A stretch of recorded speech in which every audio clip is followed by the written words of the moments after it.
Hello YouTube, how is everyone doing? It's Professional here. Welcome back to my playthrough of Apollo Justice the Ace Attorney Trilogy, and we are going to continue from where we left off, and I think we're going to be doing a trial now, so let's do it.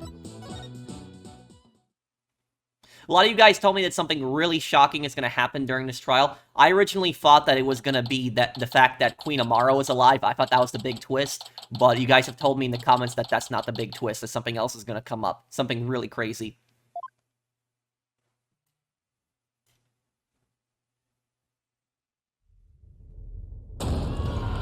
Yo.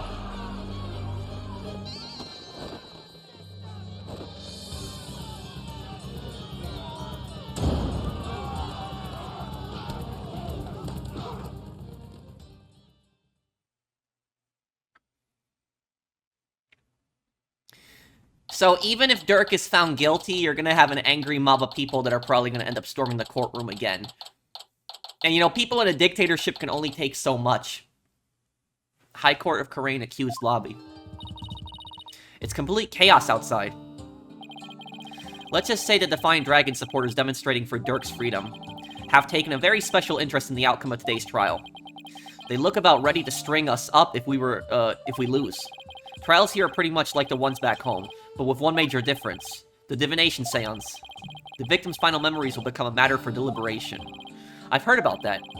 But they haven't stopped you from winning your case is here in Courtroom. True, but it wasn't easy. Still, the memories of the dead are simply another piece of evidence. There's always a way to deal with them if your client is truly innocent. Well, I know Dhurke is innocent, but I have one more big secret. Apollo, in court tomorrow, you may find yourself faced with a truth that is difficult to accept. But I know you, and I know you can handle the truth, no matter what it turns out to be. I know that because I believe in you. You're my son, after all. Dhurke, what is that secret you're keeping? Hey, AJ. Here you go, just like I promised. Founder's, form has appeared from within. It seems only the Queen knows the Founder's real name. How did he even get through court, security? He's a wanted criminal. Thanks, Dats. Wait, weren't you arrested by the police yesterday? Yep, and I spent the night in the slammer. I had a fine meal, a shower, even a bed. What more could I ask for? Arrgh!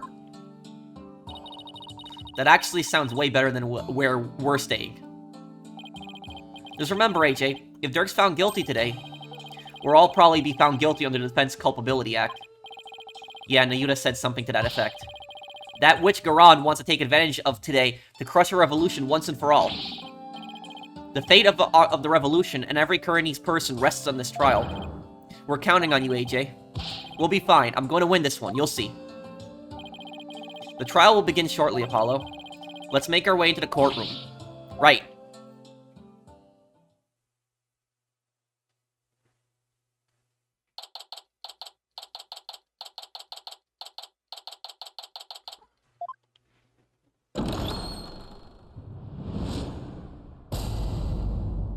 Court is now in session. Let the trial of Dhurke Sadmati begin. The defense is ready, Your Honor. The prosecution is ready, Your Majesty. So it's really come down to this. Well, don't expect me to hold anything back, Nayna. This trial will examine both the murder of Justice Minister Inga Karakul Karain. Inga Karakul Karain. Inga Karakul Karain. Inga Karakul Karain. Because the name is supposed to mean something. It's like a pun. If you say it fast enough, Inga Karakul Karain, Inga Karakul Karain, Inga Karakul Karain. I'm trying to think what it can mean. And the assassination of the former queen, Amara Sigatur Karain. First, I believe we should address the murder of Minister Inga. Would that be acceptable, Prosecutor Sadmati?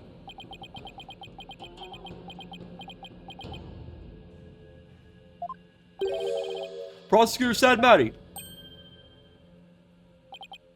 Yes, of course. Please proceed. He hesitated for a moment.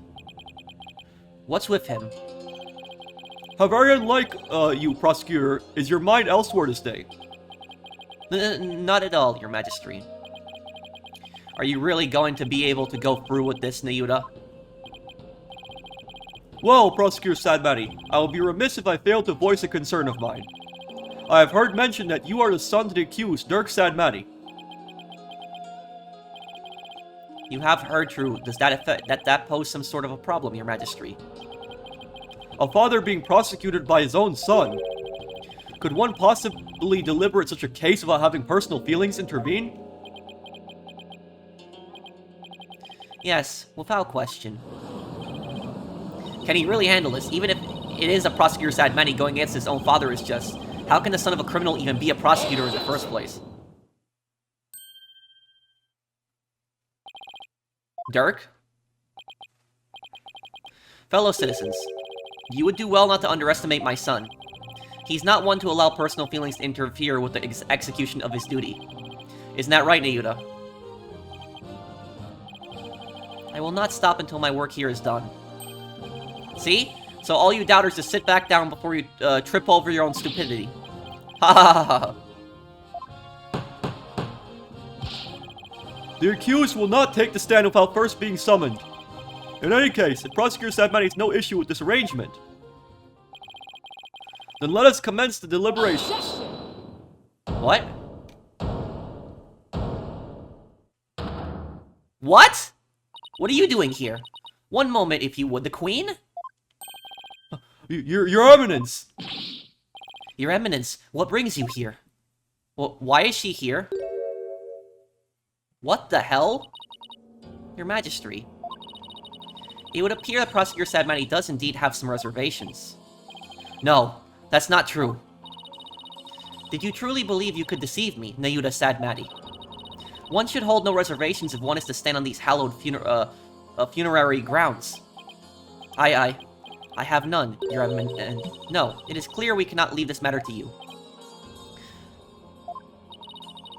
We shall handle the prosecution of enemy of the crown Dhurke Sadmati personally. But remain by our side and bear witness that a true prosecutor enforces the law. Excuse me, but is the Queen going to prosecute the case? Is that, you know, kosher? There is no need for concern. Before we were crowned Queen, we served as a prosecutor. Really? She was a former Justice Minister. As a foreigner, your ignorance can be excused, but know this. The prosecutor in charge of the Queen Amara assassination case 23 years ago was none other than Her Eminence, Queen Garan Sigatur Karay. First your Majesty, now this. Why doesn't anyone ever tell me these things? I'd heard she'd serve as the Minister of Justice, but she was also a prosecutor?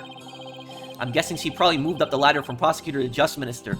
So is this the twist what people told me about? People told me that I was going to be really shocked of the final prosecutor in this case. But I thought that people meant that I was going to be shocked that Nayna was prosecuting his own father. But I didn't expect the Queen to be a prosecutor. We prosecuted that case 23 years ago, but no verdict was ever rendered. We had one guilty verdict in every case until then, for no lawyers could stand up to us.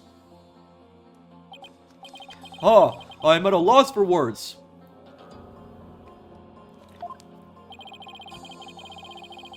To think I would once more bear witness to Her Eminence at work in the Hall of Justice. Our first trial in 23 years. No quarter shall be given to criminals. We shall prosecute them with all our might.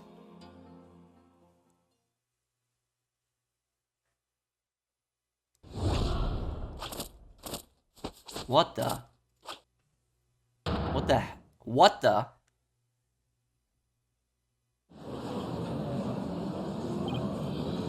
Oh, what a magnificent sight. The Queen's attire from her prosecutor days. To think we would get to see it once more. That's what she wore when she was a prosecutor? What the? That's Queen Garan? Talk about an extreme makeover. Hey, it's all coming back now. The feel of my blood pumping through my veins. Woe to you, O enemies of Karain, for I shall personally slice dice and grind you up into hog feed. I don't suppose I can ask her to roll back to her polite, pre-makeover personality. Know this, lawyer. Yes? Now that I stand as prosecutor, consider your defense's bench a headsman's scaffold.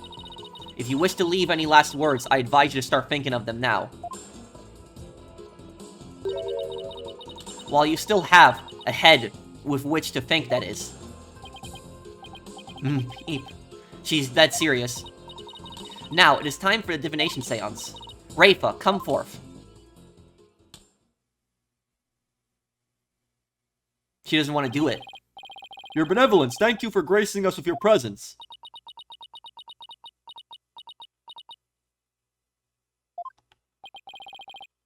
Your benevolence, I understand it may be difficult for you, but... May we proceed with the divination séance? Yes, let us proceed. Forgive me for asking, but are you feeling physically unwell? If so, I would advise you to avoid any undue exertion.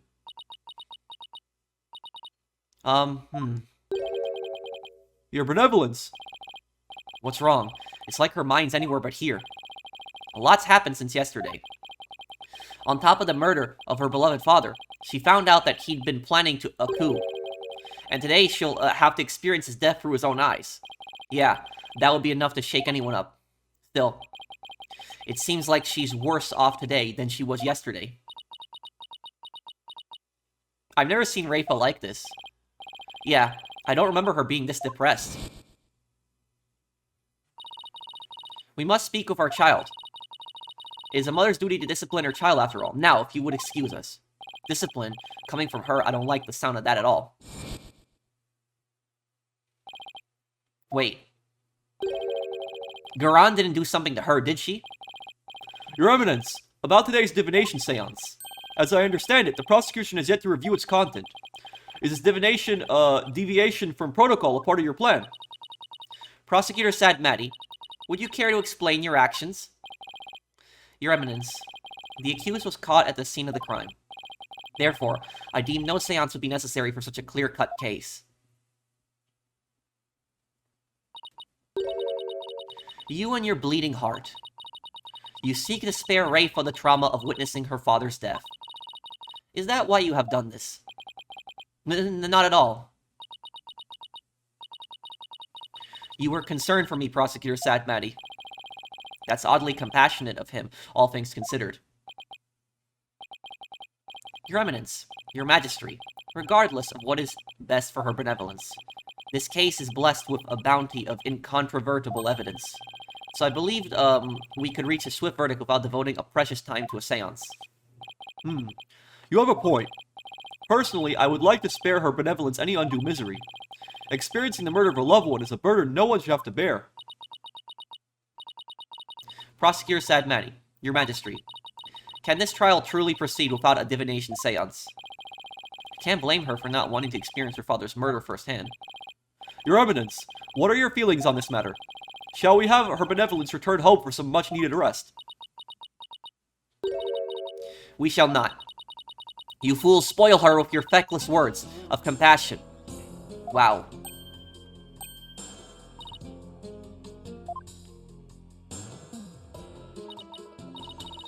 Listen well, Rayfa. You have spoken time and time again about how grown-up you are now. Yes, but... So, let us see if the royal priestess has truly come into her own.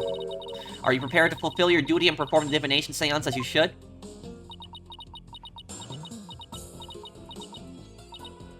Yes. That's better, see? Problem solved. Wow. Poor Rayfa, is this really a good idea? I guess we'll see. Very well. Let us begin. The divination séance. Nayna, my robe. Nayna's not here. Oh. Looks like Nayna's still missing. It's been a whole day already. Barbed head. Yes. You remove my robe. What? Why me? Don't keep her benevolence waiting now, Mr. Wright. Can't you see she's ready to begin? Great. I've been reduced to royal robe remover. It's like she's grooming Mr. Wright to be Nayna's replacement.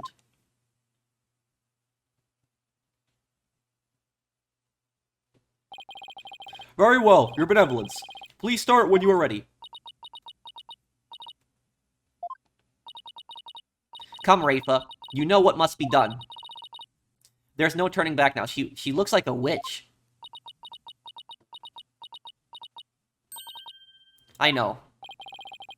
The final memories of the deceased. This should be interesting. So we're gonna see Inga's final memories before he died.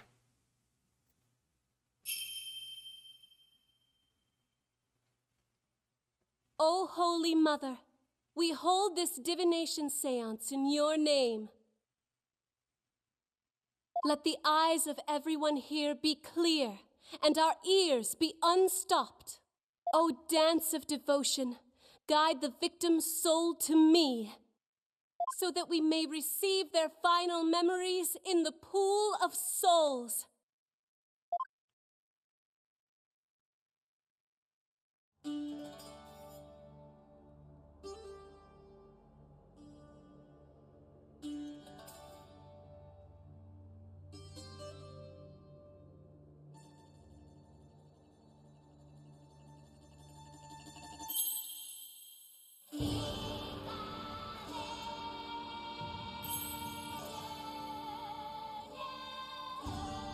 I'm really curious what we're gonna see with Inga's murder.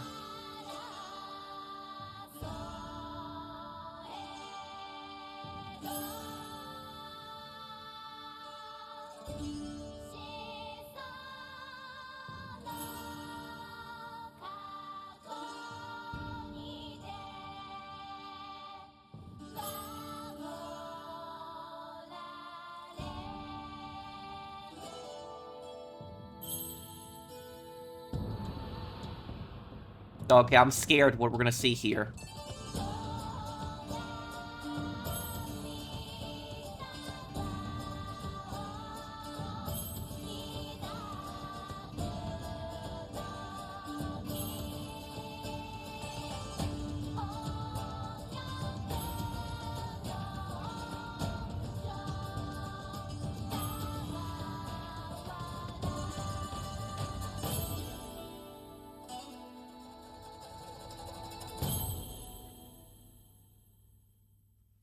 Let's see.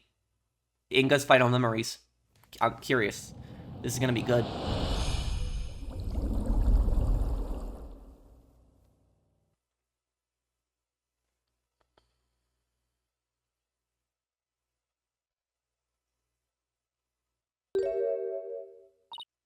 What's wrong? I, uh, uh.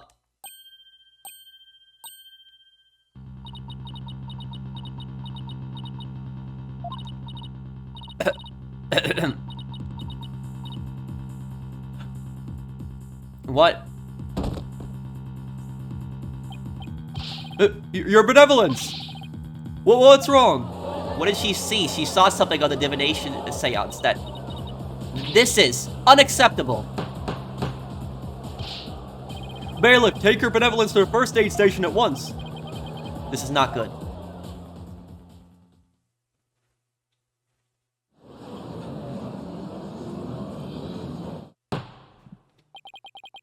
Your Eminence, do you have any idea why your benevolence collapsed so suddenly?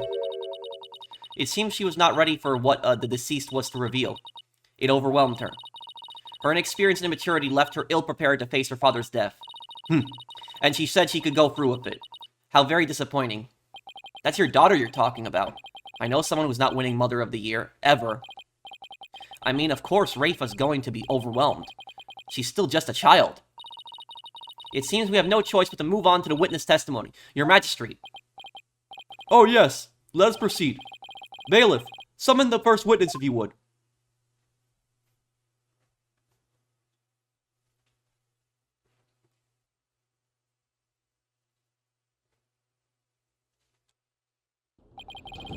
Is this not the accused? It is indeed. I thought I would give him the opportunity to plead his case. For true justice is more than a unilateral presentation of the facts by the prosecution. That seems uncharacteristically fair for... Also, here's the thing is, prosecutors cannot make witnesses testify. Witnesses have to be wanting to testify on their own. They cannot be forced to. However, should the accused fail to produce a convincing testimony, he, along with his cabal of traitorous lawyers, shall immediately be found guilty, and their heads will roll from their shoulders. What? Should have known there was a catch. Your court, your rules. Same as it always was, I see, Garan. Now then, Mr. Dhurke Sadmani, if you could enlighten us to what happened. Well, I would if I could. Dhurke's testimony.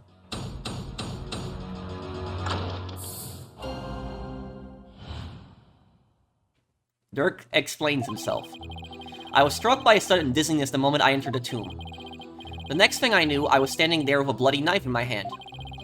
And lying right in front of me was Inga, dead as a doornail. I have no recollection of what happened in the interim, but I didn't kill him. At least, I don't think I did. It'd go against everything I believe in.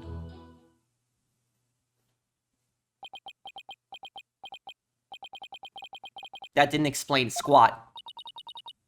For the record, let it be known that the accused's fingerprints were all over the murder weapon, and since he was caught in the act, there was no chance for a third party to tamper with it.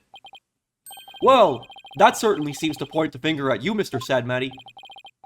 Even as a lawyer, I have to agree with you there, Your Registry. Ha ha! Seriously, Dhurke? This is no laughing matter. This is exactly what Garan wanted. To have Dhurke try to plead his case only to fail miserably. How low can she go? Prosecutor, behold this most unpleasant of spectacles and let it be etched into your soul. See how instead of accepting the inevitable, those fish-brained lawyers flounder and flop themselves straight into the abyss of despair. Yes, Your Eminence. Show me the way. Now then, would the defense please begin their cross-examination? How am I going to cross-examine this? This is the most vague statement ever. Dhurke explains himself. I was struck by a sudden dizziness the moment I entered the tomb. You were struck by a sudden dizziness. Was it because of his illness? Is that something that has ever happened to you before? Can't say that it has. Maybe age is catching up with me. I'm no spring chicken after all. That's not the issue here. A most cunning excuse. One befitting an insidious insurgent. Oh. Killer who does not recall his crime. How very convenient. Next I imagine you'll plead insanity. You aim to seek a lesser sentence through excuses and subterfuge, do you not? I can't wait to make her shut up. Don't make me laugh, Your Malevolence. How dare you? I'm merely stating my innocence. I have no intention of offering excuses. It's your baseless speculation I would decry as foolish. You deceitful witch. Is it your wish that I should claim your head right now is in this very hall? Well, that would certainly speed things along. Ha ha ha. Hold it! Dhurke, why don't you let me handle it from here? And if there's anything you need to say, you can say it through me, okay? Anything to stop you from needling the queen. Next time you have an objection, you better have some proof to go with it, Dhurke. The accused will continue what he does recall of the crime scene. The next thing I knew, I was standing there with a bloody knife in my hand. Hold it! Do you recall anyone putting the knife in your hand, Dhurke? Wish I could say, but I don't remember a thing from before I came to. You think there might, have been a third party in the tomb, son? Yeah, because if you didn't do it, then the real killer must have been there with you.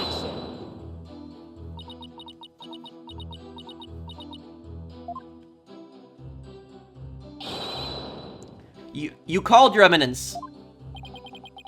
Does she go anywhere without those goons?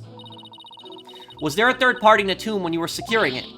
No, Your Eminence. We searched high and low, but found no one of the sort. And there you have it. Oh, right. They did search the place. But those guards are unreliable, too. Those guards could have covered it up.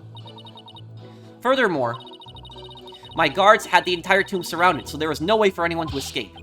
That's right, no one got in or out without our knowledge. Her Eminence's on-site, directives were absolutely flawless.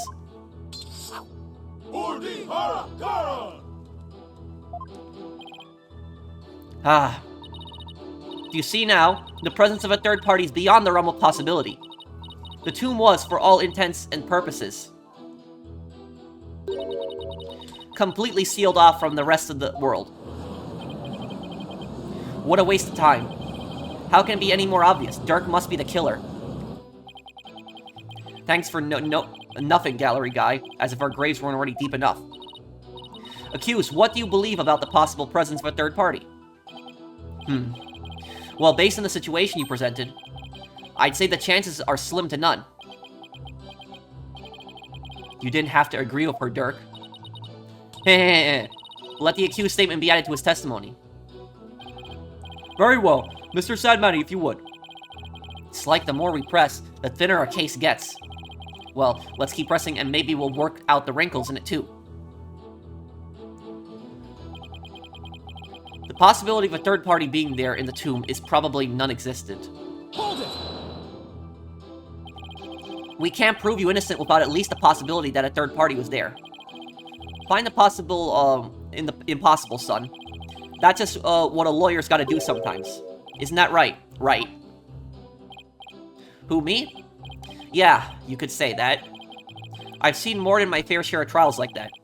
They start with no viable evidence, useful testimony, or any hope of winning. But through cold sweat, desperation, and a little luck, I always manage to pull them off. Right. I can see we are kindred spirits, you and I. Ha ha ha ha. Jeez, taking cases like that must shave years off your life. Ha ha ha. If that were true, I'd be long dead. Find the possible in the impossible. Can I prove that it was at least possible that there was a third party there? Dhurke, what did you see at the scene of the crime? Let's see, I came to... and lying right in front of me was Inga, dead as a doornail. You stated that he was as dead as a doornail. How can you be so sure? It's pretty easy to spot the difference between a soulless man and the soulless shell of a man.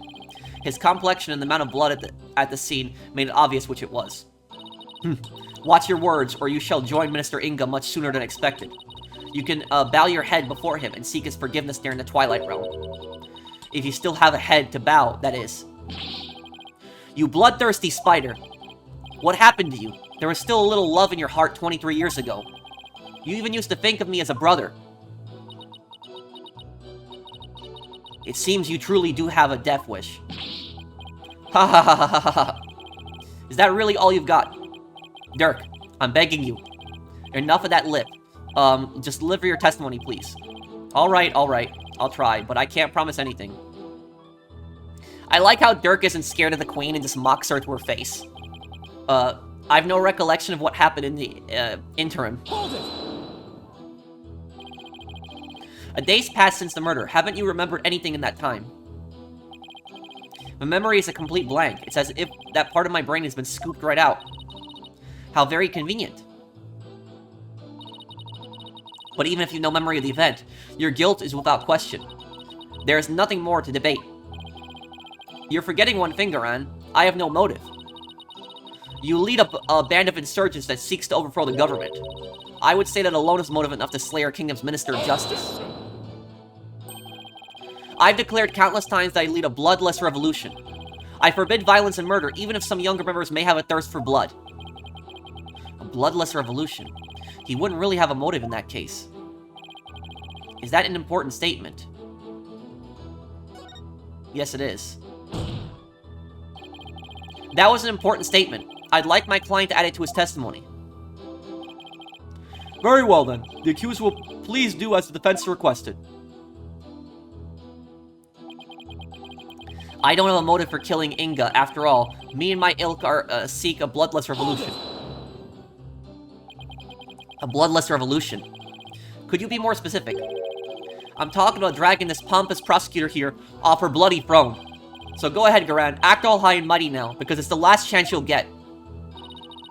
You still speak of rebellion despite the charges against you. You truly are a fool. I'll prove your guilt soon enough, and display your head for all of Khura'in to see.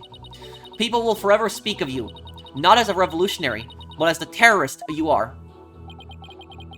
You're mistaken, your maleficence. It will be you the people will speak of, as the tyrant who was overthrown by her own people.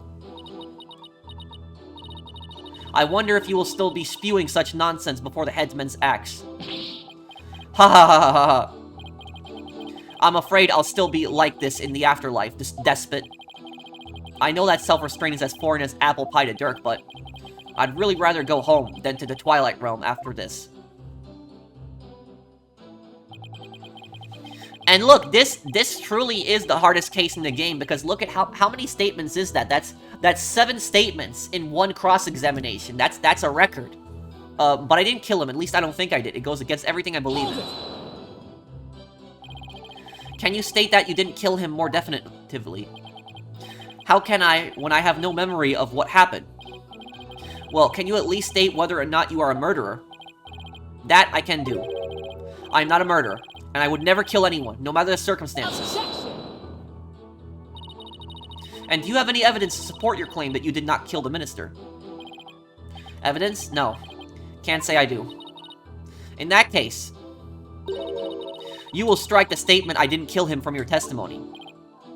Wait, you can't just discard testimony like that. I mean, I'm the one who's cross-examining the defendant, and all. Hold your prattling tongue, foreign devil. I'm the queen of this kingdom.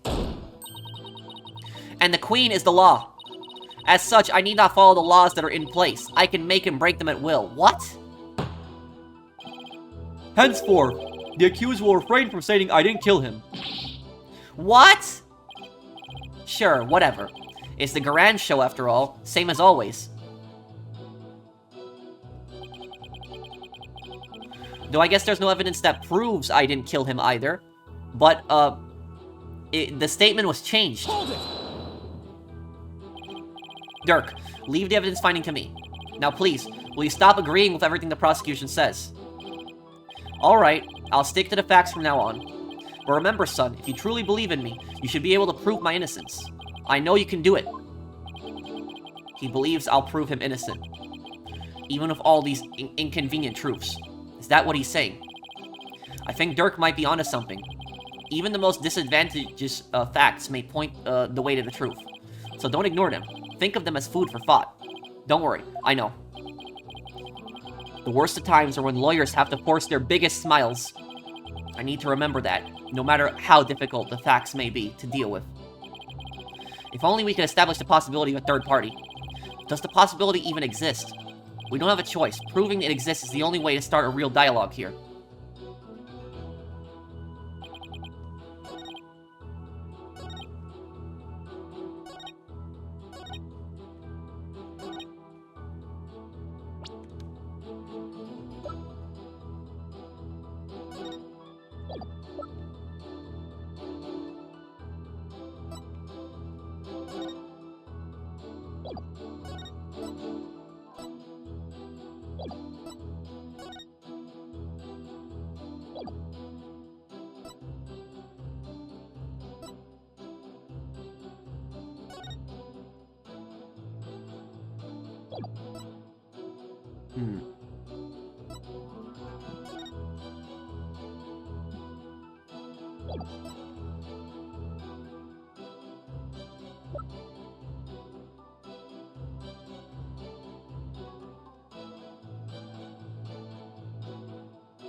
An unidentified bloodstain from Amara's tomb. It was already wiped up and does not belong to the victim.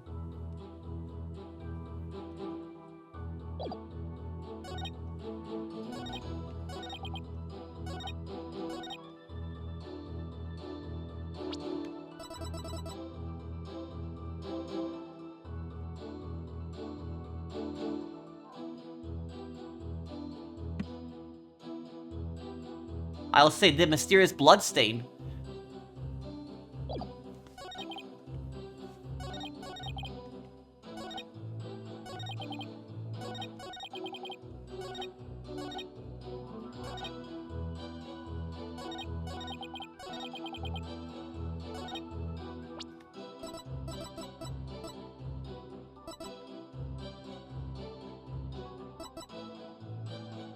Objection! I got it. Your Eminence, I'm afraid this trial will not go exactly as you anticipated. Because I can show how there might have been a third party in that tomb. Oh? How very fascinating. Go on. I do so love a good fairy tale. We did a luminol test at the crime scene. And we found a bloodstain that didn't match the Justice Minister's blood. I will remind you that neither Dhurke nor Miss Faye were injured during the incident. The thing is, this bloodstain we found had been wiped up by someone. What's this? But who would have done such a thing? That's the big question, isn't it? Who wiped up the blood and why? Thinking about it logically, it must be someone who wanted to conceal their presence at the scene of the crime. Oh, and to whom do you suppose the bloodstain might belong? The bloodstain belongs to...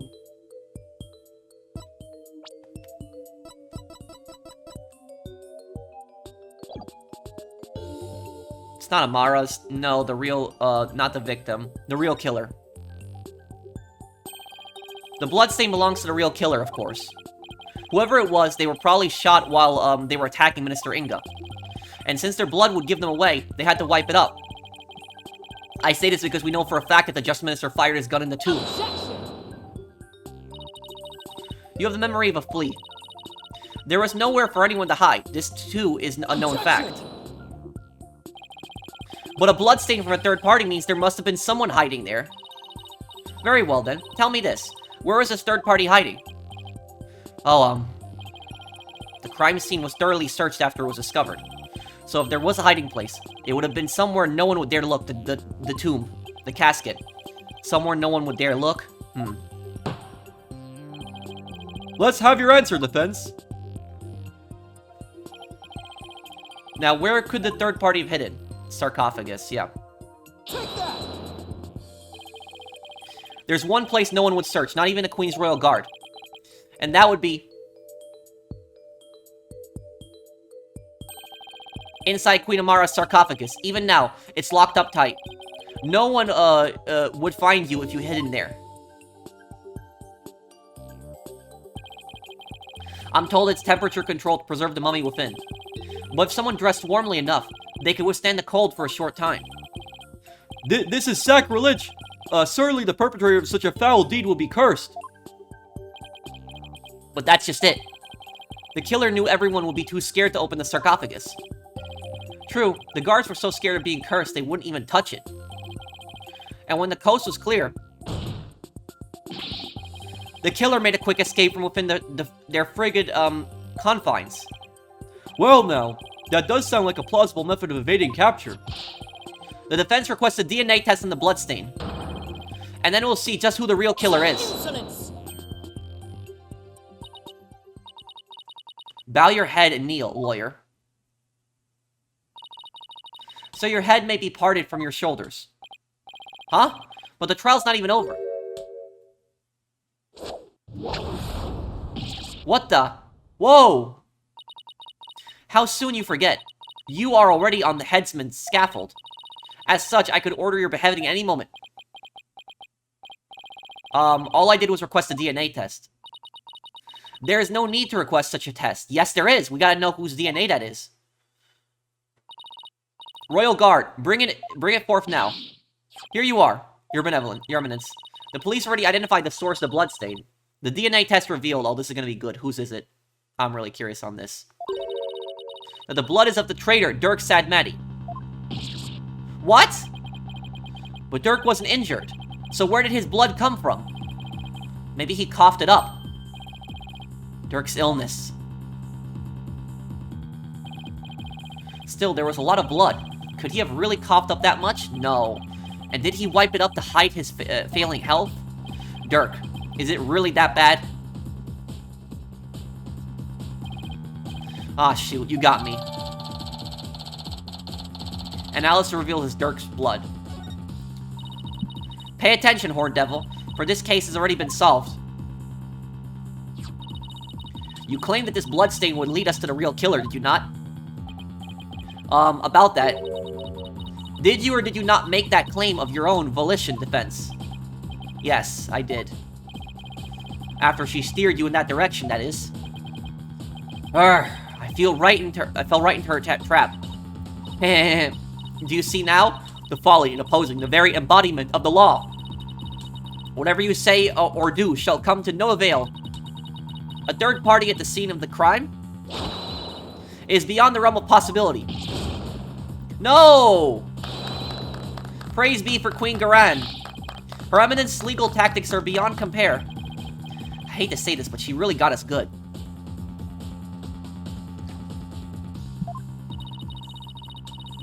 The key to Amara's sarcophagus is under the protection of the royal family. My husband and I are the only ones who could open it. Well, then they took the key off your husband's body. Therefore, it would be impossible for some knave to open it. Can I really discount the sarcophagus as a hiding place, though? What if the real killer is still in there? No, that's just ridiculous. I believe we have rebels and sympathizers in the gallery today. It is to you I speak. Have you been listening? Dhurke Sadmeti, the one who proclaimed the bloodless revolt, has betrayed your cause by resorting to murder. No, it can't be. Dhurke would never. There must be some kind of mistake.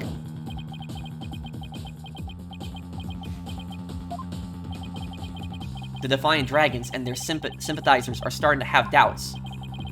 But this is why Garan allowed us to cross-examine Dhurke. By establishing his guilt in Inga's murder, she's effectively damaged his reputation among those who support him. True, but now, we have an even bigger problem. And now, filthy lawyers, you will honor your end of the bargain. Accept your guilty verdict for your failure to explain your client's actions. No. Huh? Now, I shall pass judgment upon the criminal Dhurke Sadmeti. What's this? You shall pass judgment. But your eminence, is that not my role? Hold your tongue. You are but a figurehead before me, the embodiment of the law. Consider yourself dismissed. What? She's dismissing the judge? As Queen of Kharain, I shall now pass judgment upon the accused.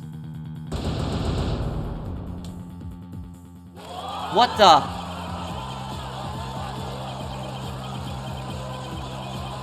We haven't even gotten through the trial yet.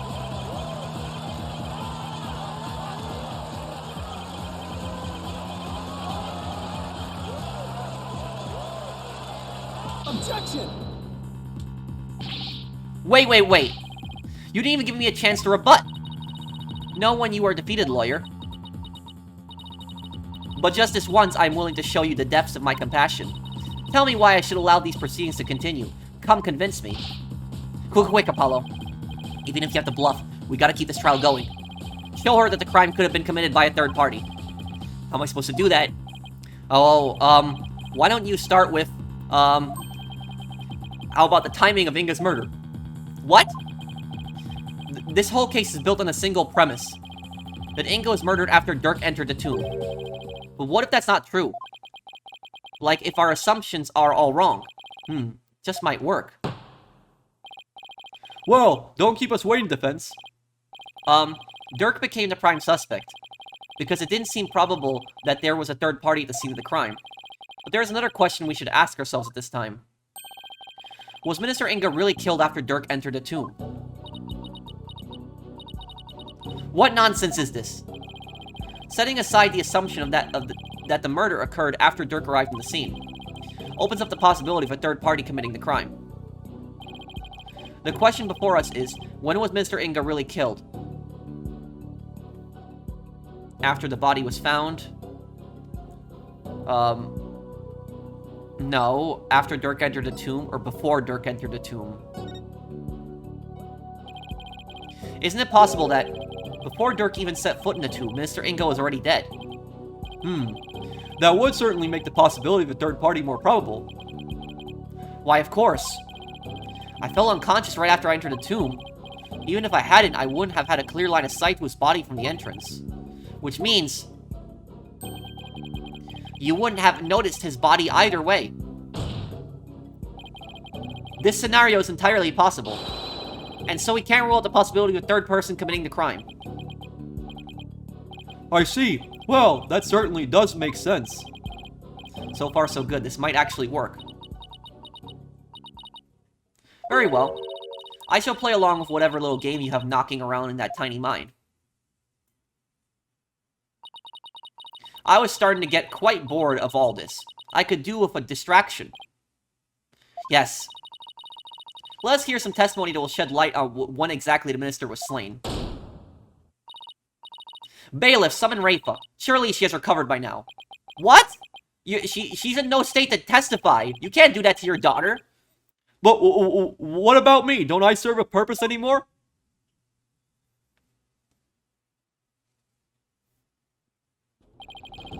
I hope you are feeling better, Your Benevolence. Must I perform the divination séance? What? Oh, no, no, no. We merely require testimony this time.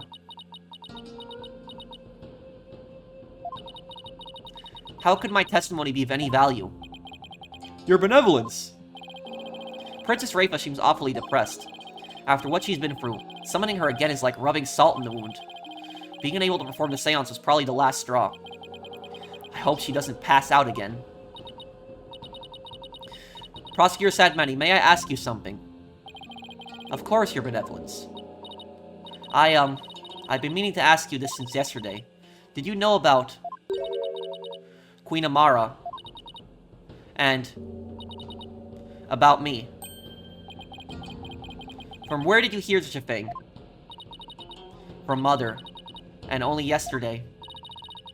Rayfa was carrying on about telling the truth to the people. So I told her what the truth really was. For it's up to a mother to discipline her child. I see.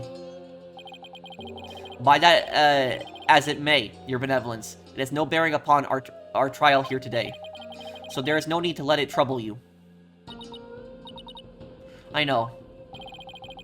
Garan told Rayfa about something other than Amara's status? Sounds like it, but what could it be? Maybe Amara is her true mother. Maybe that's the thing. Rayfa, the defense proposed something preposterous, because Amara is holding a child, which is Rayfa, most likely. Yeah, Rayfa. Probably her own child. That's probably not her mother. Garan is probably not her mother. They somehow think your father was already dead when Dhurke entered the tomb. But I believe you can prove them wrong. Are you prepared to do what is required of you? Yes, I am ready to testify. Very well then, Your Benevolence. Your testimony, if you please. First time we see Rayfa testifying. What Rayfa witnessed.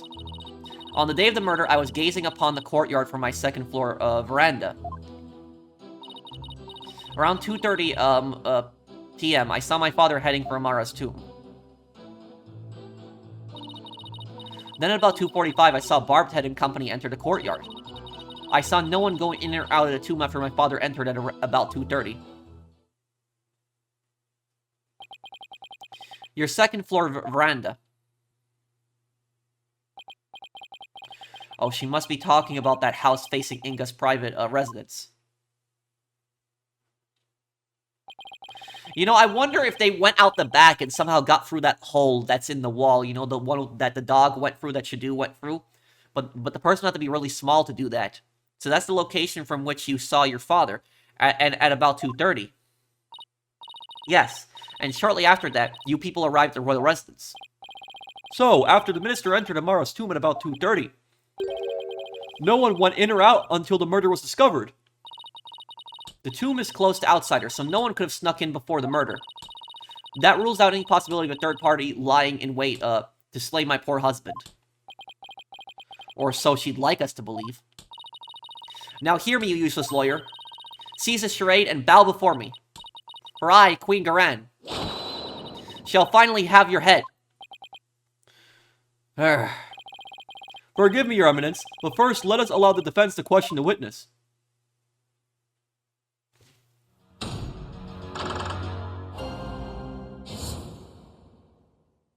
What Rayfa witnessed. On the day of the murder, I was gazing upon the courtyard from my second floor veranda. You say you'd been watching the courtyard until we arrived, correct? That seems like an awfully long time.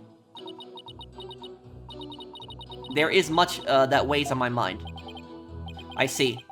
She really does sound troubled. I don't think she ever fully recovered from the previous trial. Your benevolence. As Crown Princess, you are destined to rule this kingdom one day. That means there will be many things that you alone must determine. Things like how to keep your people happy, and what is true and what is false. And most importantly, what role you must play therein. I wonder if I'm even up to the task. I guess it's not easy being a princess. Your benevolence. I'd be happy to lend an ear if you'd ever like to talk. What would you know of my woes? Do not presume to exceed your station in life. Sheesh, teenagers. Your benevolence. What did you witness from your Venanda? Well, around 2:30 p.m., I saw my father heading for Amara's tomb. Did your father seem different or troubled in any way? Let me think. Oh, there was one unusual thing. There was? Yes, a shriek emanated from within my father's quarters. After which, I witnessed him bolt outside, his countenance drained of its usual color. He screamed and he was looking pale? What do you suppose happened? I know not. Perhaps he had a bad dream. Maybe it was a nightmare about being raked over the coals by the queen. It seems our young lawyer here wishes to hasten his journey to the Twilight Realm. Sorry, that was rude of me. Does the defense believe the witness's last statement to be important? I believe it is. I would like the witness to add it to her testimony.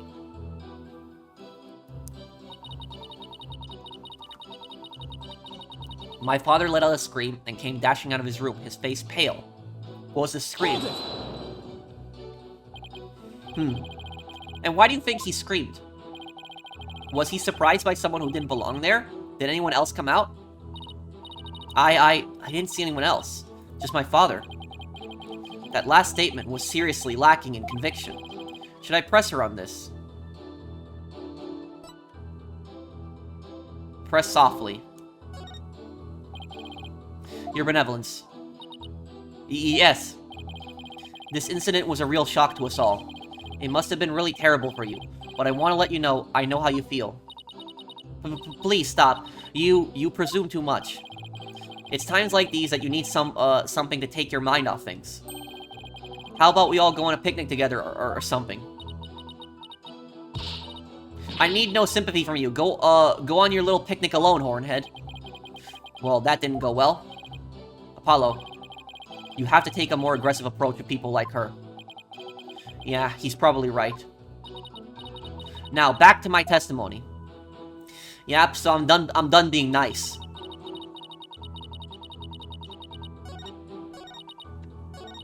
Hold it! I'm done being nice.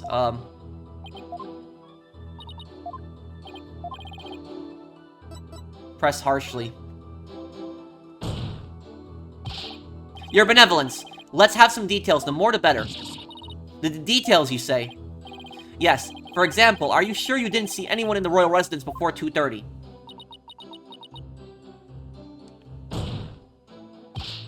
Well, is that a yes or no? Foreign devil, I'd be gazing upon the courtyard since about 2 yesterday. Yet I saw none other than my father. Oh, if only I had stopped him then. I think you struck a nerve, or rather obliterated one. Maybe I pressed a little too hard. Still, that last statement seemed a little off somehow. So you didn't see anyone except your father in the courtyard after 2 p.m., huh? Please add that to your testimony, your benevolence. I had been gazing upon the courtyard since about 2, but father was the only one I saw. Hold it! Is the royal residence always so empty? Naturally, it is where the royal family lives, and we are a few in number. Besides Nayna and the little birds who visit, I have no one else to talk to. Is there anything more stereotypically, princessy than talking to birds? So Nayna wasn't around at all yesterday. It seems she was quite busy. I was all alone the entire day. It's been like that a lot lately. Rayfa doesn't go to school, so she probably doesn't have any close friends. She must lead a rather solitary life. I guess being a princess isn't all it's cracked up to be. Rayfa, I shall buy you a new servant. I don't want you to buy me a servant like some sort of pet. I want Nayna. I'm beginning to see why Rayfa turned out like she did. Your Benevolence, please tell us about what happened after you saw your father. Well, it was around 2:30 when I saw him heading for the tomb. There's a lot of pressing in this case, a lot of pressing. Then about 2:45, I saw Barbhead and company enter the courtyard. Hold it! 2:45, yes. I believe that's around when we arrived. Mr. Wright, Athena, Dhurke, and I were running towards the tomb. Yes, I was taken aback as we don't normally see commoners in the palace courtyard. Even more shocking was that Dhurke, a wanted man, was with you. Yeah, I suppose so. I thought the villainous leader of the Defying Dragons was here with his minions. Because it was, you know, time for revolution. I think you've been watching too much of that TV show. I've already banned its broadcast for containing content unsuitable for our kingdom. Besides, the actress playing Rayfa looked nothing like her. I can't have my subjects feeling so disappointed when they see the real Rayfa. Mother! Why are you so cruel to me? Are you so ashamed? Yep. She doesn't care at all about her daughter. Once I'm all grown up, I shall be just as full-figured as that actress. She's placing all her hopes on one final growth spurt. For her sake, I hope it's in her DNA. I suppose you could always hope for a miracle. Oh, I'll show you. I shall double my milk intake and grow up big and strong. There, Your Benevolence. I think you are fine just the way you are. Now, may I ask that you continue with your testimony? I wish I could grow up faster.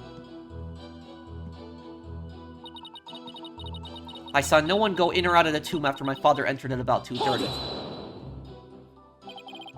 Is it possible you missed seeing someone pass through?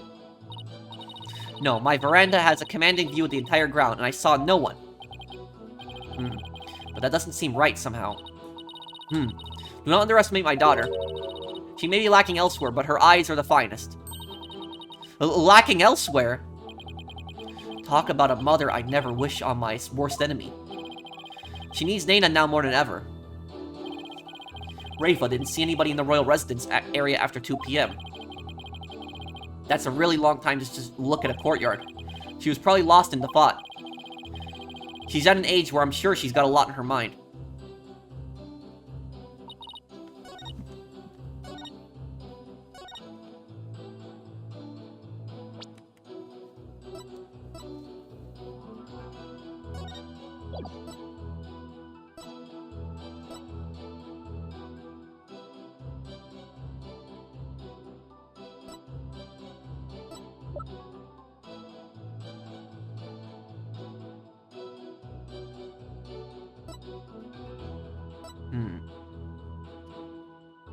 Oh, this is tough. This is really tough.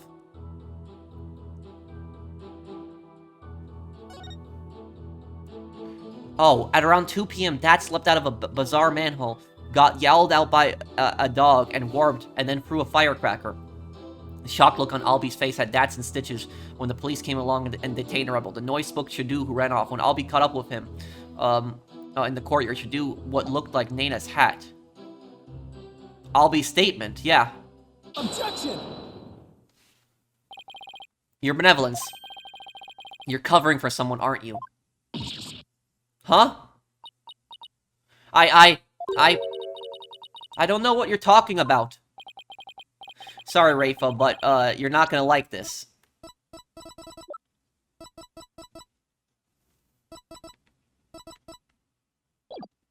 Is she friends with Albi and she's covering for him? Well, the thing is, I have a statement here that you might find interesting. It's from a witness who claims that around 2 p.m. his dog got loose and ran to the palace courtyard. That's when the little fellow stole this hat from someone. Ah, that's Nayna's. I mean, nothing, never mind.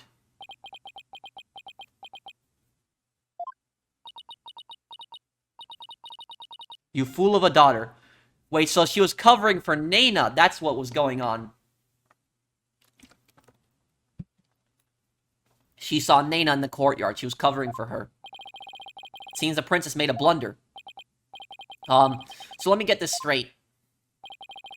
This is Nayna's hat, which means she had to have been in the royal residence at around 2. If so, then you had to have seen Nayna sometime after 2 p.m. yesterday. Oh no! Please, your benevolence, tell us what you really saw. Urgh. It is as you say, your hornhead. I saw Nayna. And I saw that dingbat dog steal her hat from her in front of my father's residence. I knew it! Why didn't you say so in the first place? Because, my mother told me not to. What? Would you care to explain, your eminence? I requested she withhold said information, for it is of no relevance to this case. Objection! No, it's relevant. Everything is relevant. You can't determine what's not relevant or not. It's for trials to decide. If you disagree, then prove that it is relevant to the case at hand. Oh, I will. Your benevolence, please tell us everything you witnessed when you saw Nayna. Oh, alright. When I saw that dingbat dog attack Nayna, I ran to help. I raced from my second floor veranda down into the courtyard. Wait. That means that while you were coming down, you took your eyes off the courtyard. Yes, but only for a moment. This is crucial testimony. If you took your eyes off the courtyard, it means somebody else could have entered the tomb without you ever knowing. Ah. Your benevolence. Are you sure no one else was there? Oh, yes. She's hiding something again. What about Nayna? Were you able to help her? When I got down to the courtyard, Nayna was... She was gone. Gone? Yes, and I never saw her again after that. Any ideas what happened? That dingbat dog must have gobbled her up. I seriously doubt that. But how could Nayna simply disappear while Rayfa wasn't looking? Rayfa must know something. The only question is what?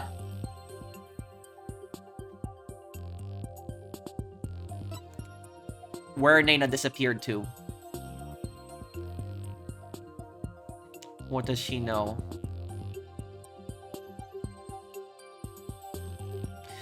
It's not why Shadu is in the courtyard. That makes no sense. It's where Nayna disappeared to or why Nayna disappeared. Let's see where. Let's try where. Do you have any idea where Nayna disappeared to? What do you mean? Well, during the time you took your eyes off the courtyard, someone could have headed into the tomb. And it just so happens that Nayna disappeared right at that moment. No. Wait, you think Nayna had something to do with the murder? I don't think we can rule it out. It sounds like something had kept Nayna occupied since the early morning. Plus, she was seen right before the murder. And that seemed to, vanish into the, vanish into thin air.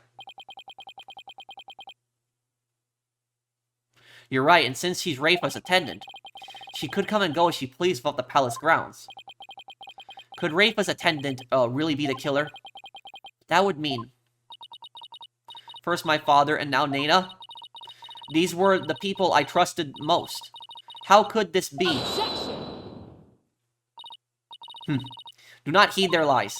Lawyers are a foul breed, quick to claim that a third party's to blame for a crime. Nayna did not enter the tomb. That much is certain. How can you be so sure?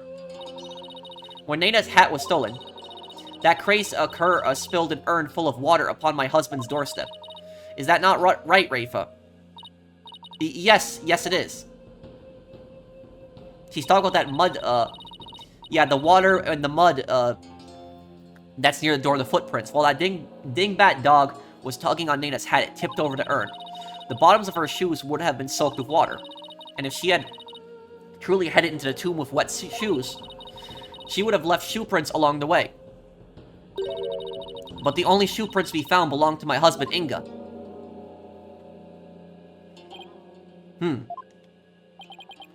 Then that's right. Nayna never did go into the tomb that day. Instead, she entered my husband's private quarters. How do you know? It's quite simple. Shoe prints were discovered in Inga's private quarters. Shoe prints that belong to Nayna. That's right. Edgeworth and I did see some shoe prints in there.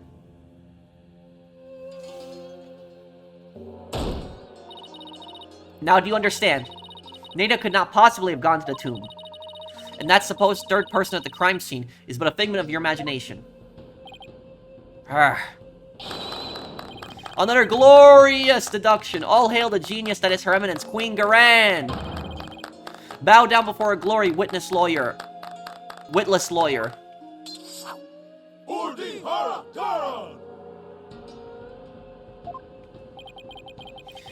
Could those guys, could those guys fanboy any harder? But is it really true? Did Nayna not go into the tomb? Excuse me, but, Mr. Wright?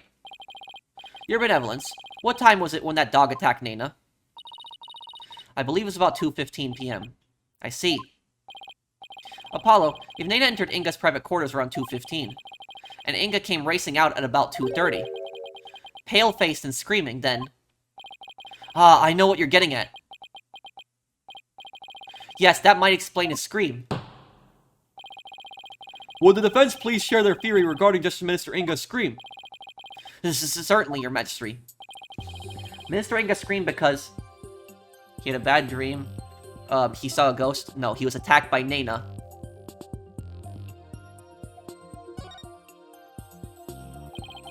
Maybe he was attacked by Nayna. This would make the Justice Minister's private quarters a real scene of the crime. Does your idiocy know no bounds? The Minister's body was found in the tomb. Or are you suggesting that the body was moved? Do I think the Minister was moved from his private quarters? I think the possibility exists. Considering the fact that the body was found in the tomb, I'd say there is a possibility. What other nonsense? Rayfa had been watching the courtyard. Yet you would suggest that someone could have transported the body unnoticed. You have a point there. In that case, I'd say there's no way that the body was moved. After all, there was an awful lot of blood in the tomb. Yeah, there was no blood at the scene. I understand that the scream was in reaction to Nayna's attack, but Inga died in the tomb. We need to explain how those two realities could coincide. How are we supposed to do that? Oh, maybe. Maybe where he was stabbed and where he died were two completely different locations. What do you mean? Let's look at this simply as possible. If the Minister's body wasn't moved, he might have been stabbed by Nayna in his private quarters, but then died in the tomb.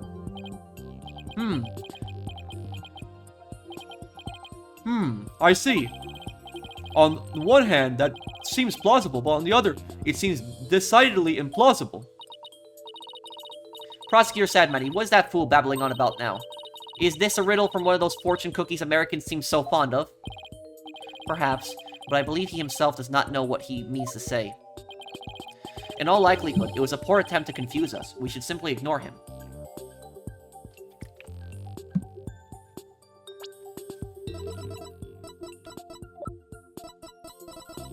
Is there a picture of Inga's quarters? Objection! If he got stabbed in his quarters, there has to be some evidence, some blood. I wasn't finished yet, so hold off on the analysis, would you? The autopsy report never stated that the Minister's death was instantaneous. So he could have conceivably moved from one place to the other after being stabbed. Oh my, are you suggesting he ran all the way to the tomb with a knife sticking out of his back? Well, yes, that's the gist of it. In short, Mr. Inga saw Nayna with a knife. Here's the thing, here's what I'll say about this, guys. Is that if a knife gets stuck in someone, it actually might prevent the blood from coming out. So that might explain why there was no blood until the knife was removed at the tomb. And also, here's the thing is, in real life, if someone is stabbed and the knife or the bladed weapon, whatever it is, it's stuck inside them, sometimes it's best not to take it out right away. The reason is because it's preventing all the blood from gushing out. And so if you remove all the knife, it could actually end up killing the person because all the blood is going to come out. That's why sometimes when people are taken to emergency rooms, the knife isn't removed. When they're moved over, the knife is kept inside them, and the knife's removed when they're at the emergency room, when they're at their operating table, and they have all the proper equipment and they're ready. But that's basically a thing, is if somebody is stabbed, it could actually prevent the blood from coming out because of the fact that the knife is holding the blood in. Though there would be a tiny amount of blood that would fly out, it would conceal most of the blood. Wait, what if the, you know, now that I'm thinking about this, what if the mud and the water outside was an attempt to cover up the blood that was from him? Maybe that's a possibility too. Let out a scream, and when he turned his back to her to flee. Right, and that's when he was stabbed from behind. Well, Your Majesty, does my theory hold water? Silence. How dare you bore me like this? Huh? You are a humorless moron, spewing an endless stream of unamusing drivel. I wasn't trying to be funny, Your Eminence. Prosecutor, enlighten this ignorant clown in lawyer's clothing. Your Eminence.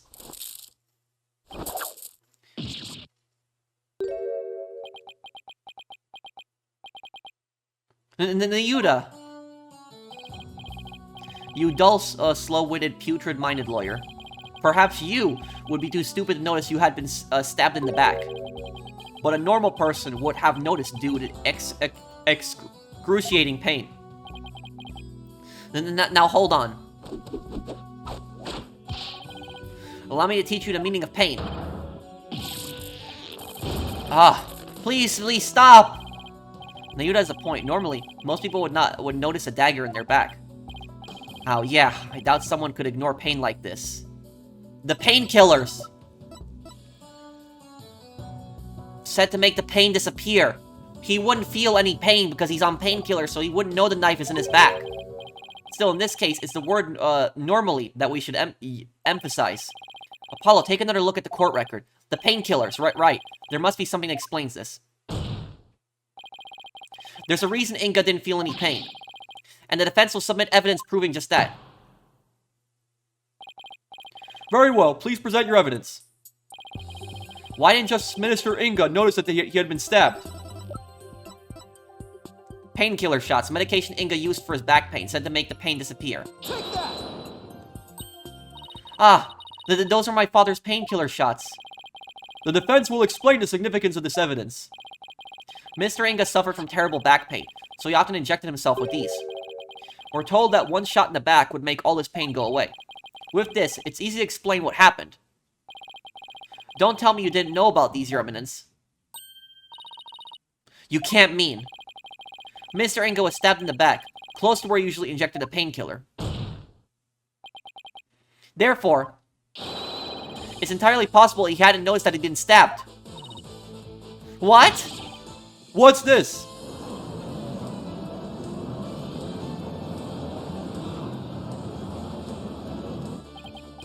Then, are you suggesting just Mr. Inga really ran off with a knife protruding from his back? I am, Your Majesty. So then, when I saw my father, he had a knife sticking out of him. I mean, with that cape of his, I couldn't see his back very well. Yes, the knife was there. It was just plunged in so deep you didn't notice it under the cape. Therefore, when you saw your father, he was already dead. Murdered by Nayna in his private quarters. Balkunka! But why would Nayna do that? Holy Mother of Karain! Are we dealing with the living dead here? Well, technically he wasn't dead yet. I know it's hard to believe, but this is a plausible sequence of events. And once Mr. Inga arrived at the tomb, he could have removed the knife and dropped dead from blood loss. Nayna killed my father? There must be some mistake. The defense would like to call Nayna to the stand. You seek to drag an innocent old woman to the stand with no proof whatsoever. Well, there's no real proof, but What a tangled web of expedient lies you weave. I can no longer tell fact from fiction. Who or what shall I believe in now? I'm sorry, Rayfa. All I've done is confuse you. But I have a sneaking suspicion Nayna's involved in this case one way or another. Just when I thought we'd blown this case wide open. Well, there's no turning back now. You fool of a lawyer. I know why you are so desperate to prove the accused innocent. You do. Yes, because he faces public execution if proven guilty. As shall you under the stipulations of the Defense Culpability Act. From the moment you accepted this case, you have had no choice but to fight for your lives. No, the simple fact is, I've always believed that Dhurke is innocent. Bah! Still you cling to your pretense. Very well, I shall offer you a bargain. If you would admit that the accused is guilty right here, right now, I shall overlook your crime of abetting him, and you will not be subject to execution. Is this some sort of joke? Far from it, as queen, I have the power to grant pardons, even to criminals like you. So she knows that Nayna is involved. She knows, and she doesn't want Apollo to keep pressing this further. That's why she's giving him this choice. And with the wave of my hand, I can even reduce the severity of a sentence. Perhaps even for Dhurke, should you be willing to cooperate. She wasn't kidding when she said that she's the law here. But to flaunt that power in our faces like that, that's just wrong. Forget all this transpired in our kingdom and return to your own country in peace. Well, will you abandon your defense of the accused and accept my generous offer? If I don't take this deal, we'll be executed along with Dhurke if he's found guilty. What should I do? Continue the defense. Dhurke is innocent. Nice try, Garan. But it looks like you don't know what justice is made of. We won't kowtow to threats like that, Your Eminence. Mr. Wright, I'm sorry, but I can't back down now. I don't want to drag you into this, so... Don't worry, I'm with you, Apollo. To the bitter end, if need be. And while I can't say I'm used to it, this isn't exactly my first rodeo. But if I'm found guilty, you'll get the death penalty, too. Even knowing that, you still want to defend me. I don't know what happened in the past, but it looks like everyone in this country considers lawyers to be liars. So I can understand if you don't believe me. But I still believe in you and your innocence. So all I have to do is keep believing and find the truth. That's all there is to it. So keep on fighting, Apollo. You'll hear no objections from me. You nincompoops. You'll die if you lose this case. Why would you even entertain the notion of continuing? I believe that Dhurke is innocent. That's why. And besides, trials exist to give the truth a chance to get out into the open. You can't give up just because you're afraid of some punishment. Even if that punishment is death? Does that not frighten you, Hornhead? Who wouldn't be scared? I mean, just thinking about it. Makes me weak in the knees, to be honest. But as a lawyer, I have a duty to protect my client. I can't just abandon that. A duty you're willing to die for. And yet, Duty. It's a heavy burden, alright. Rayfa looks like she's really struggling. Your benevolence. As Crown Princess, you are destined to rule this kingdom one day. That means there will be many things that you alone must determine. Things like how to keep your people happy, and what is true and what is false. And most importantly, what role you must play therein. I wonder if I'm even up to the task. But it's no surprise, considering the torrent of painful truths she's had to face.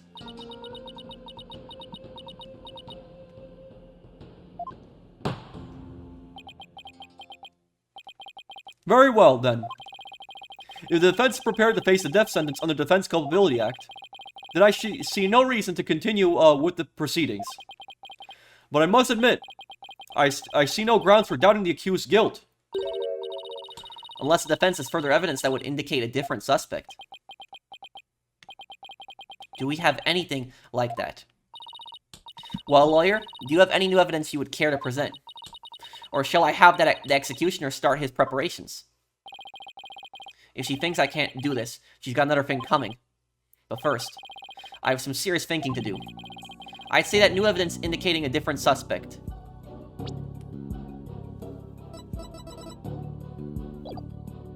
exists.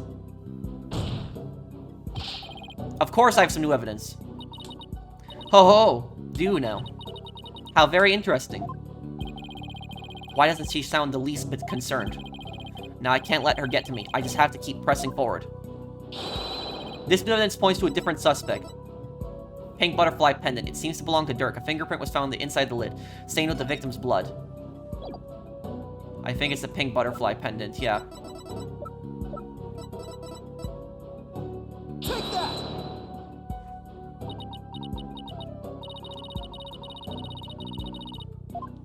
Ah, great.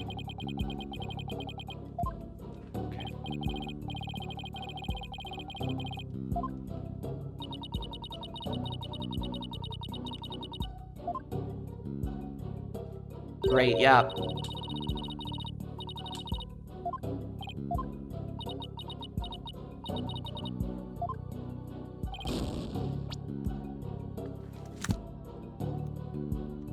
Evidence that points to a different...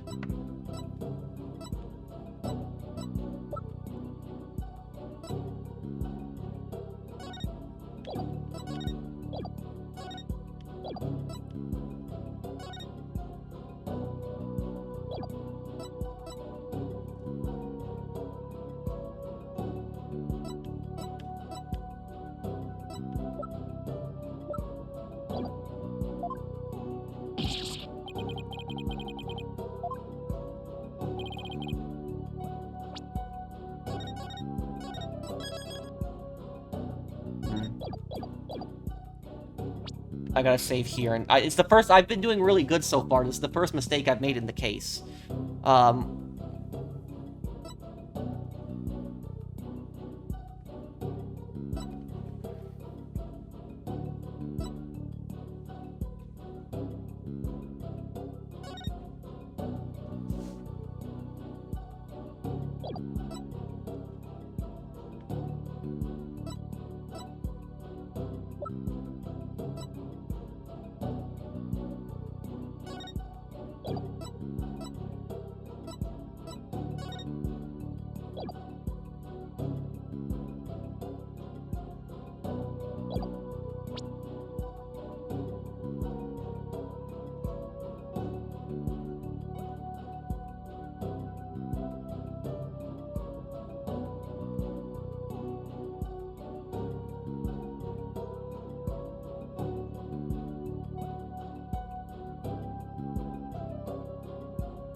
Evidence that indicating a different suspect.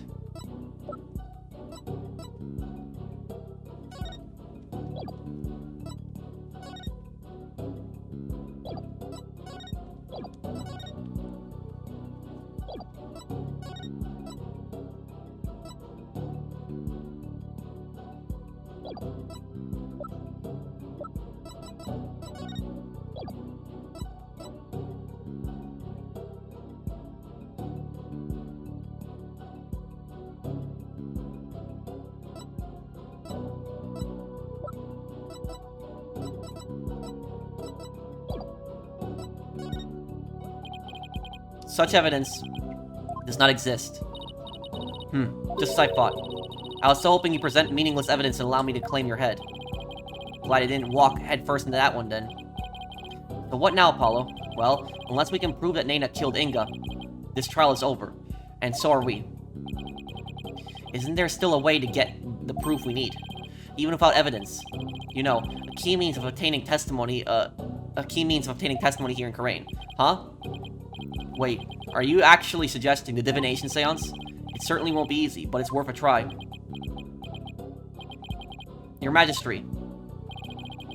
A crucial step in uncovering the truth behind this case is yet to be taken in this trial. But I'm positive that I can back up our claim with this one step.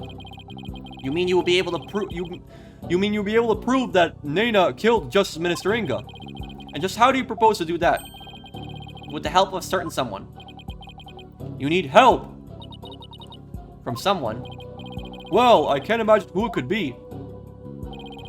But I suppose I must ask. Whose help do you need to uncover the truth? Rayfa. Take that! But that is... And here's the thing is, I think that Nayna is actually up Queen Amara. That's what I think. Because if you notice her eyelashes, look at her eyelashes. Her eyelashes actually look just like the eyelashes in the see this? In the picture here, her eyelashes look very similar. I think that might be Nayna. Her eye color might be a bit different, but it's possibility that Nayna is actually Amara. There's actually a possibility with that.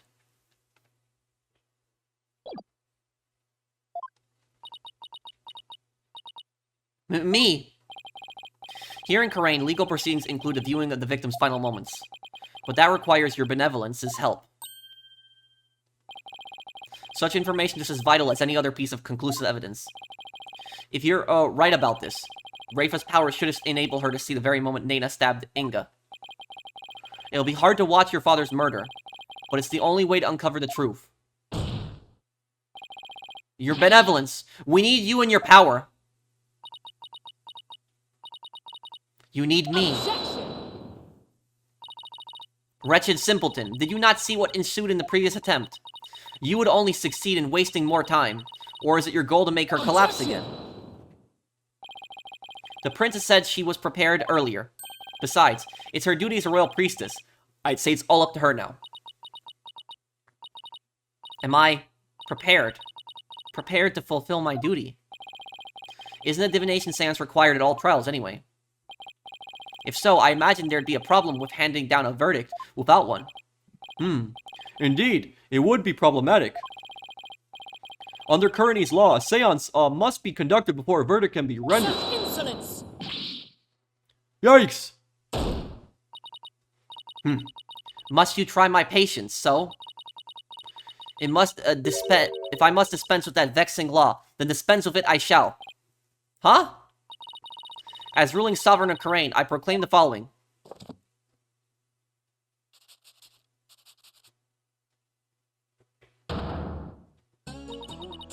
Henceforth, the divination séance shall be optional. What? She has the power to do that. She just rewrote the law within a flourish of her hand.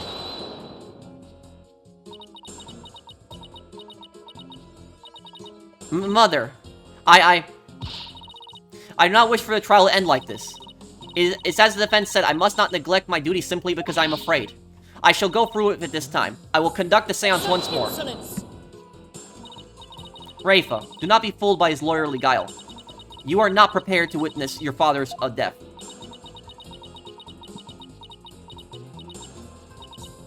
But Hornhead needs my help. Rayfa, did you not tell me earlier? Did you not tell me you were prepared? But despite your grandiose posturing, you collapsed in a most piteous fashion. Even worse, you have erred in your insights of late. For has not the barbed one there overturned them more than once? Oh. You cannot be trusted to keep your word, nor can you reveal the truth through your insights. So I say to you, be gone! This sacred hall of justice has no need for such a worthless royal priestess. Worthless? Wow, how can she say that to her own daughter? So, mother, you think me worthless? Objection! Her benevolence says she can do it, doesn't she? So I don't see why you have to condemn her before she's even made the attempt. She's worried that her séance will actually go through this time. Very well, Horned Devil. If you really are so bent on having a séance, I shall give my consent. Really. However, should Rayfa fail once more, you two and the accused shall be all executed on the spot. Come again? Hehehehe. This is proving to be far more entertaining than I had anticipated. Well, lawyer, what say you? Will you wager your life and call on Rayfa to perform a divination séance? Call on Rayfa. And notice how all of the 4 were just glowing up there. All 4 of them were glowing. That you can fail right here. I don't think you're worthless, your benevolence. Far from it, in fact. If you say you can do it, then I believe in you. Hornhead, I do not understand. If I fail, you will be put to death. I know you collapsed during your previous attempt.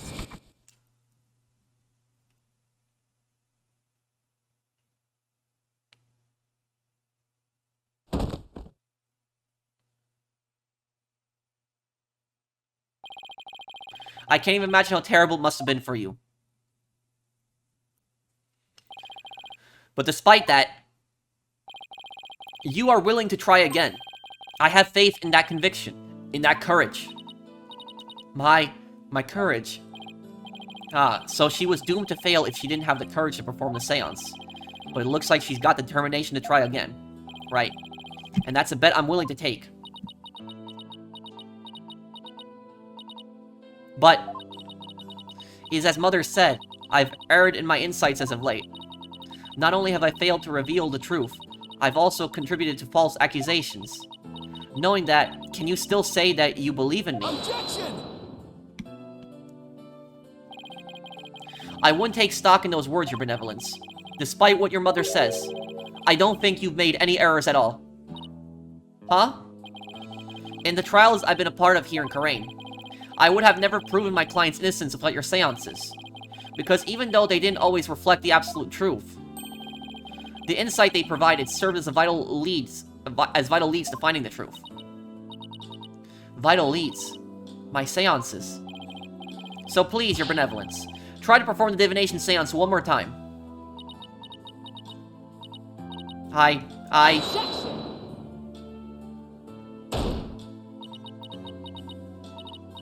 Rayfa, stop this madness. It is for your own good. You are ill-prepared to face your father's death. Go, leave the sacred hall at once.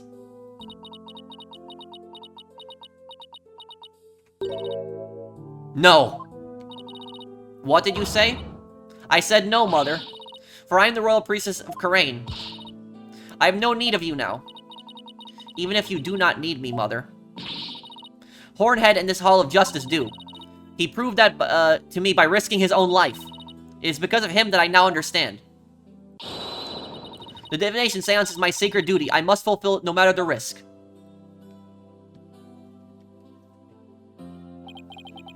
Your benevolence.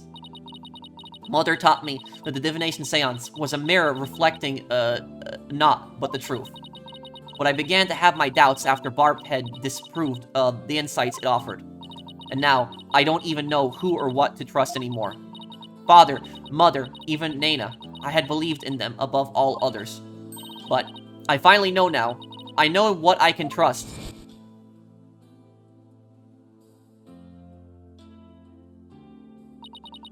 The royal priestesses must debate each séance with the presiding lawyer and prosecutor.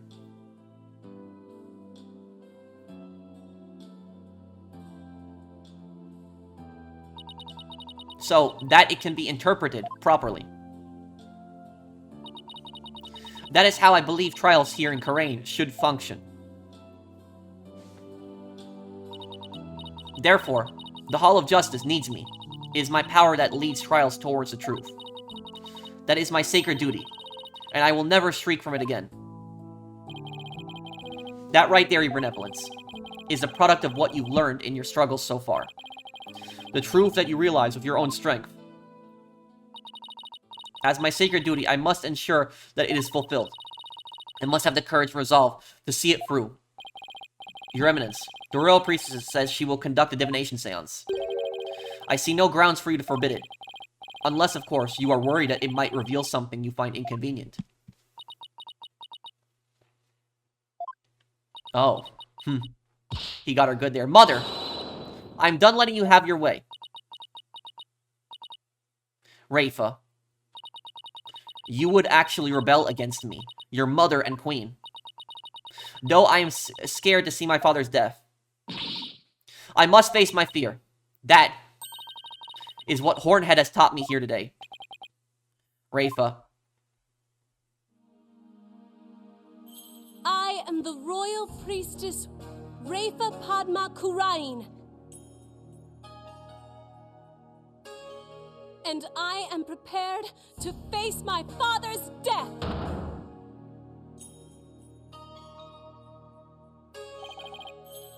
Your Eminence, it seems the princess is more grown up than you thought. Rayfa. Well then, let's proceed with the divination séance. The victim's final moments. This should be interesting. I wonder what Inga's memories are going to show us.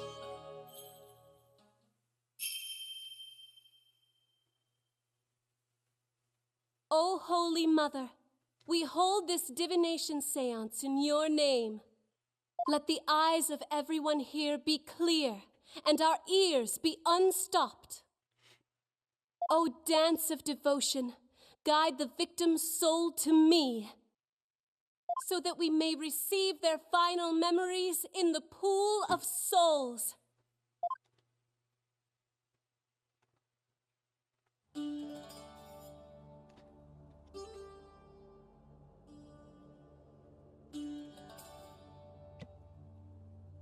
Okay, now we will see what Inga's final moments are.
Now we're gonna see Inga's final moments. Let's see. Let's see, what is it? This is gonna be scary, too. What did Inga see before he died?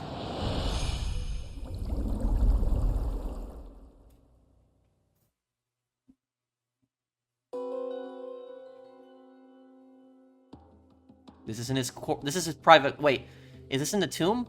This is in the tomb, I think, because the,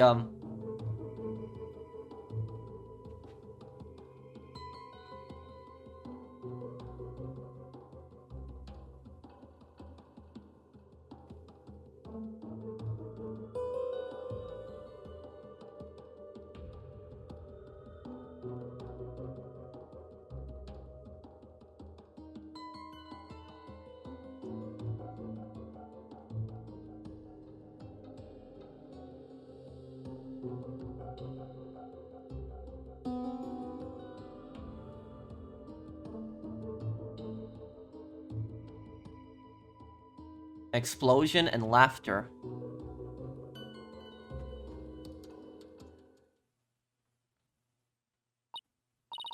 Huh. What in the...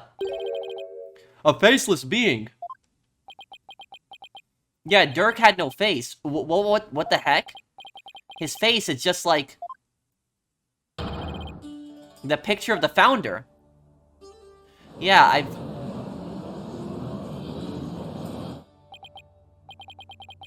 think that's the last thing anyone would expect it to see. Oh, Father, what was it? What was it you saw? Are we to understand that this was the last thing the victim saw? Yes, there can be no mistake. That was what my father himself witnessed. How very strange. You don't suppose the Holy Mother possessed the accused and slew Minister Inga for planning a coup? The Divination wrath of the Holy Mother. Oh, Holy Mother, we are ever grateful for your blessings. Talk about a sharp left turn into the Twilight Zone. You know, there's one thing in there that caught my attention. The laughing. That laugh. Who does it belong to? Why are they laughing? Who knows? I suppose it could be Dhurke after he slew my husband. Uh-huh. But that figure didn't even have a mouth.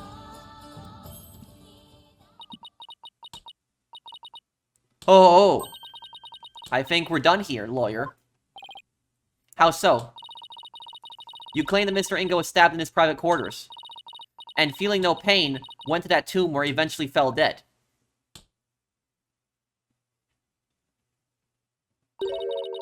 But this séance vision proves he was stabbed in the tomb and felt great pain no less. Oh, that. Therefore, as I asserted all along, it was the accused who stabbed the minister in the tomb. Everything just backfired. Big time. Wow. Garan has the devil's own luck, doesn't she? Now then, I shall give voices to the soul of the deceased. Listen well and heed these words.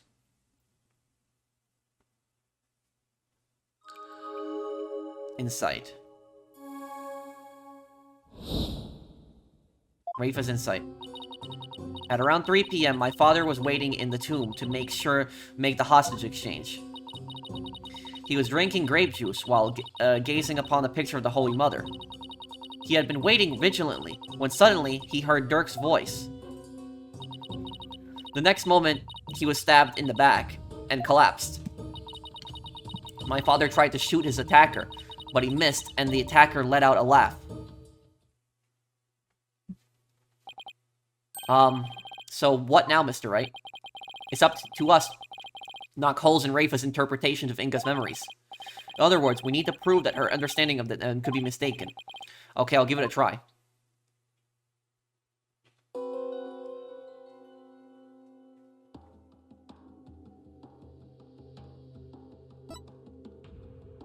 He was drinking grape juice.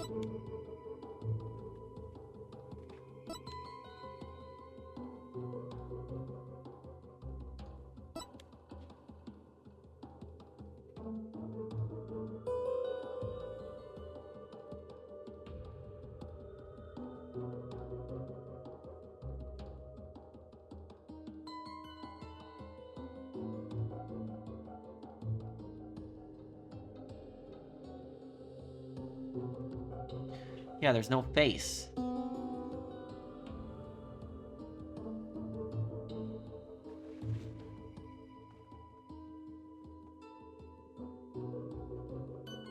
And there's an explosion.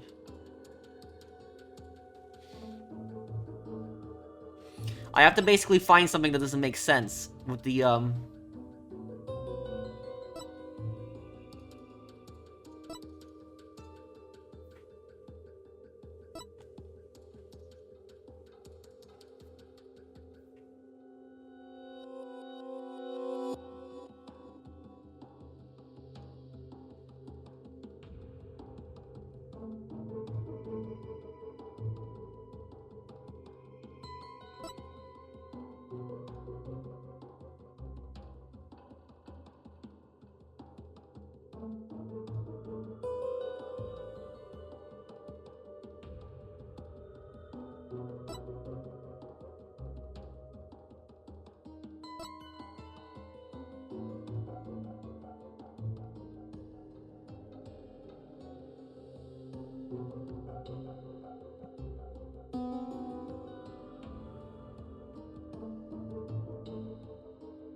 He was waiting to make the hostage exchange.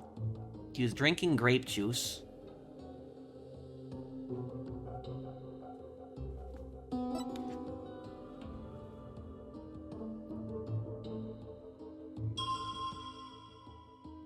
He'd been waiting vigilantly when he suddenly heard Dhurke's voice. So no, he got up to go to the Holy Mother.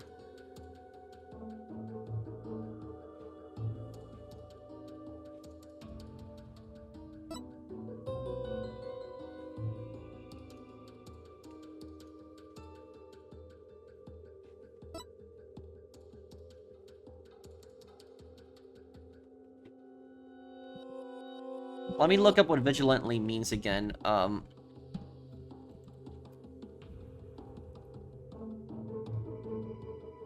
Alertly watchful, especially avoid danger.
Is there any way to tell the time?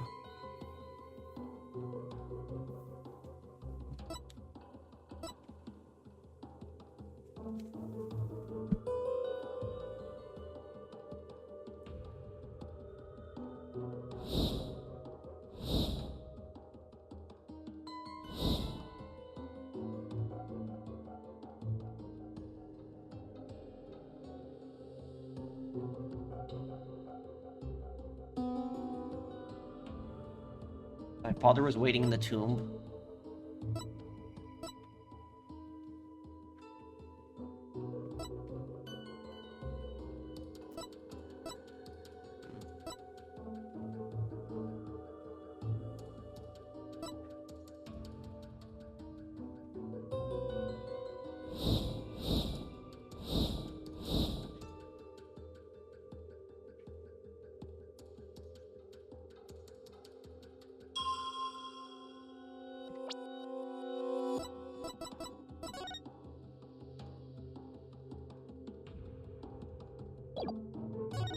The thing is, look at where the statue that's been shot. The statue that's been shot is at the top.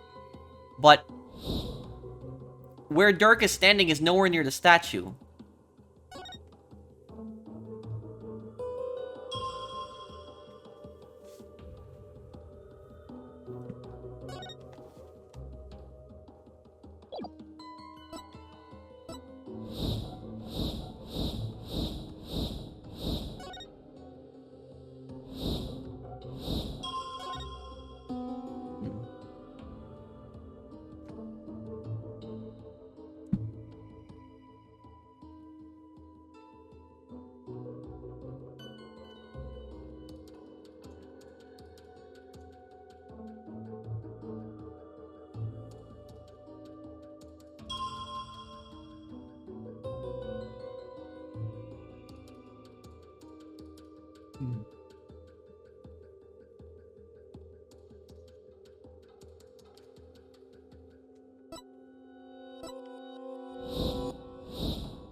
Objection!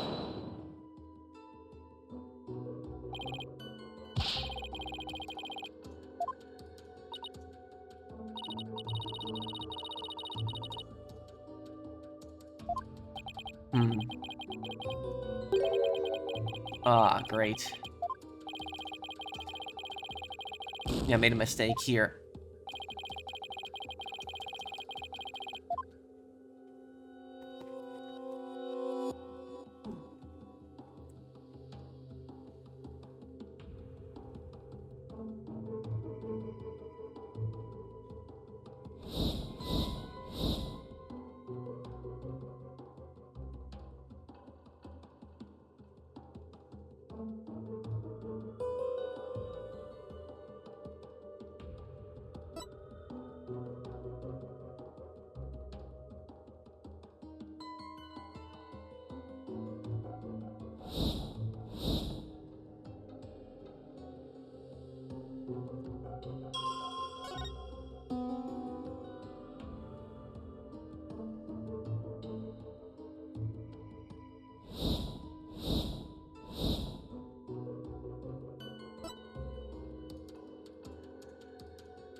He didn't turn around when he heard Dhurke's voice.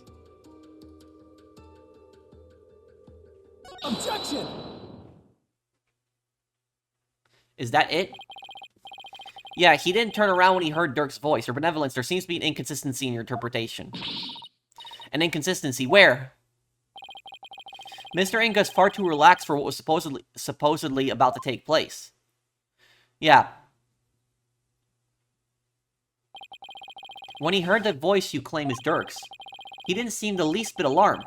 He just kept looking at the picture of the founder. So I guess I wasn't going crazy with it. I guess I was right. That's strange, right? He was waiting for Dhurke to arrive with the founder's orb. But when he heard that voice, he didn't even turn to look. Don't you think he would have been worried about being attacked from behind? Then whose voice was it? It was likely someone whose presence wouldn't have alarmed him. Someone like a friend. Objection! But there was no third party at the scene of the crime. Therefore, the voice can only have belonged to Dhurke. The voice of a third party who wasn't there in the tomb. Apollo, don't we have something that could reveal the owner of the mystery voice? You know, I think we do. Something that Inga had while he was waiting for Dhurke. With it, we were just might be able to figure out whose voice it was. I believe we can identify a male voice Minister Inga heard with this.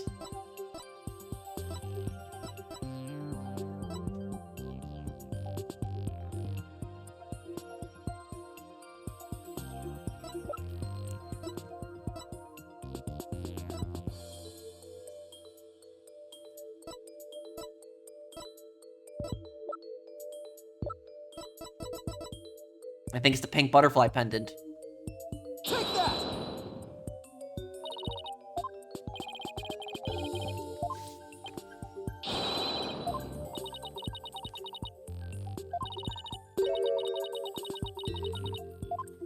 Damn. Oh, I'm making mistakes here now. I've been doing really good in this case.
Damn, okay.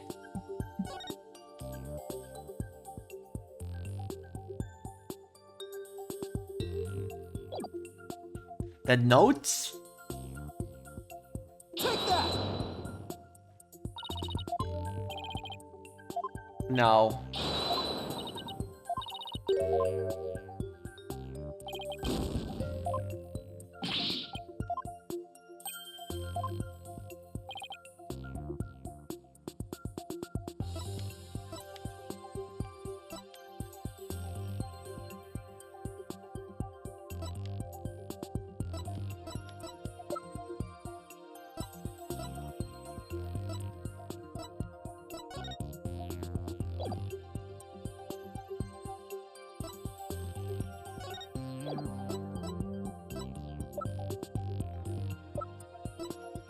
Damn, what else could it be in here?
Something that Inga had while he was waiting for Dhurke.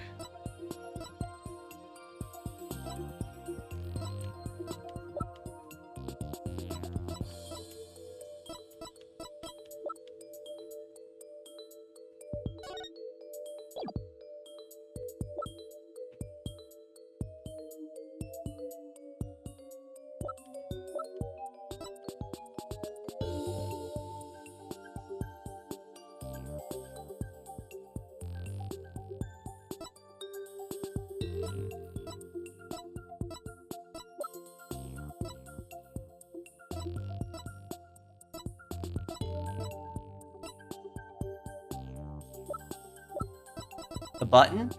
Take that!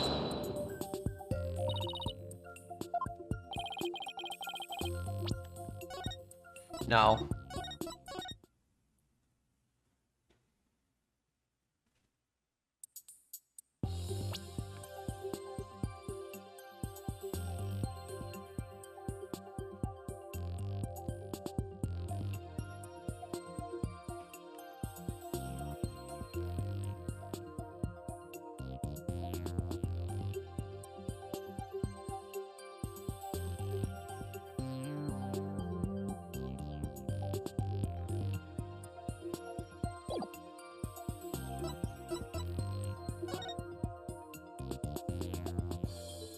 The phone. The phone, it might be the phone. That's my father's. I know this must be hard for you, but could you please look at this photo? There's something here that can point us towards the identity of the voice. The phone. This is the real source of the man's voice. The phone. The phone was ringing. That's what it was. It was ringing. Okay. Take that!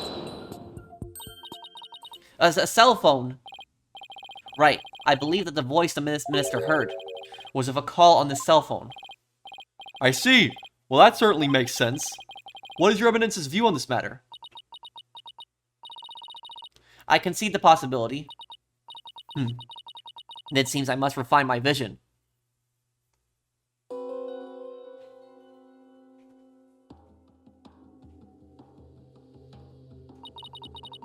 It appears that the voice belonged to one of my father's subordinates.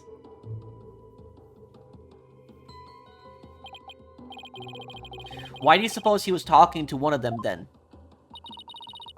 My father had members of the secret police positioned throughout the palace. They were supposed to contact him as soon as they saw Dhurke and the rest of you. Okay, now we're getting somewhere. Your Benevolence, I believe you have an insight to reveal. Revise. I know, Barbed Head. Don't presume to tell me how to do my duty.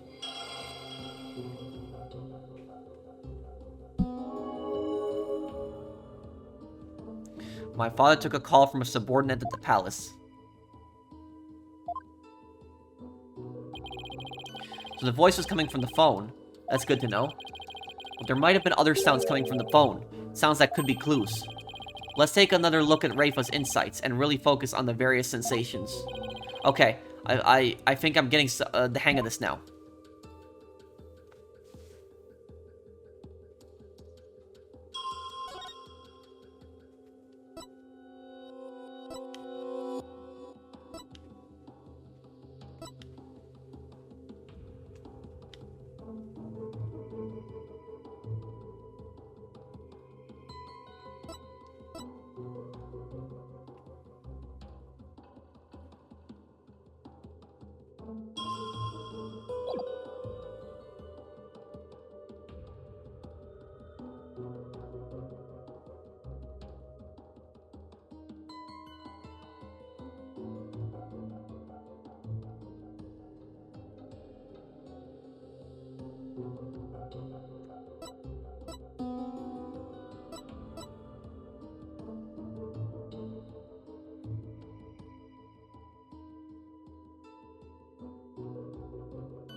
He took a call from a subordinate at the palace.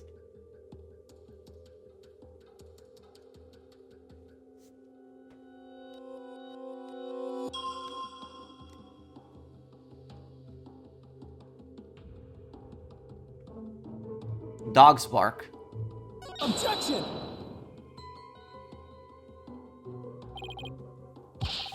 No.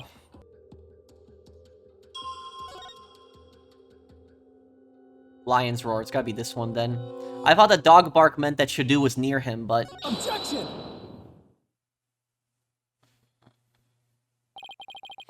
I hate to break it to you, Your Benevolence, but you misinterpreted something again. What do you mean? Again? Smooth move, Apollo. I think you just hurt her feelings. She may put on a brave face, but she feels more than she lets on. Let me rephrase that, Your Benevolence.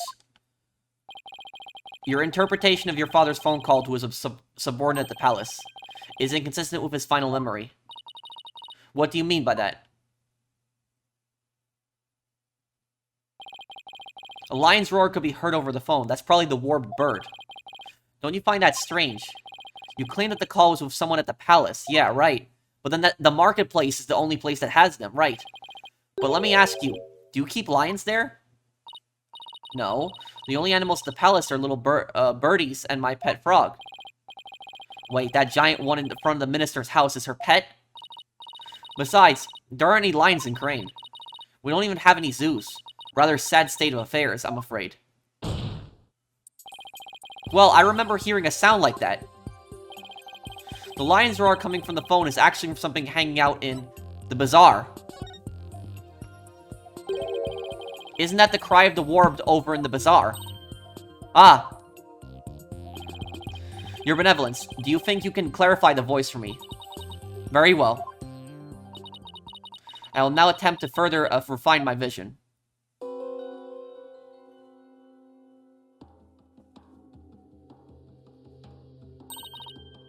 What's this?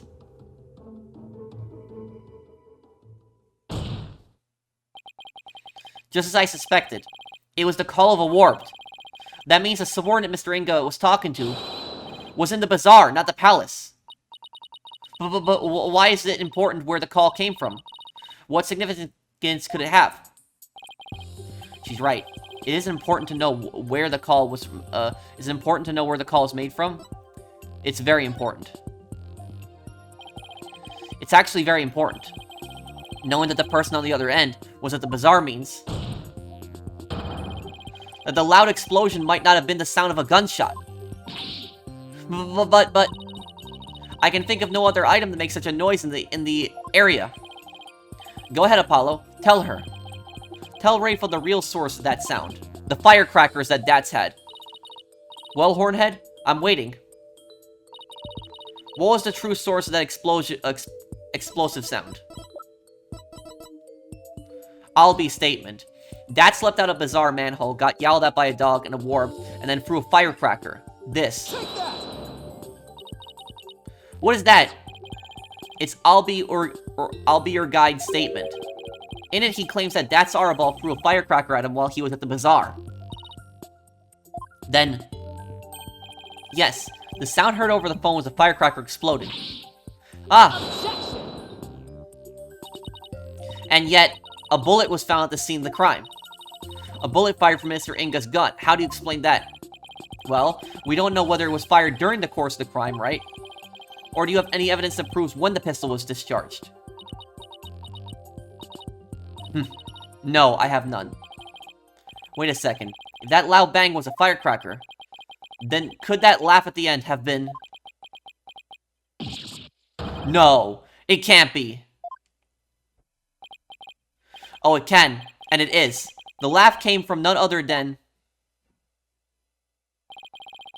the Joker who got a kick out of startling Albi with his dragon snaps.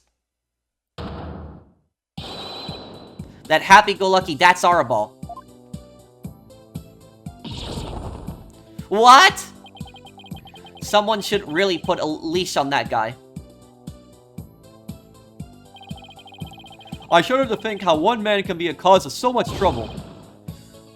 Horror! Hey there, AJPW. Y'all can thank me later. You can thank me later. No one asked for your commentary, Mr. Arabal.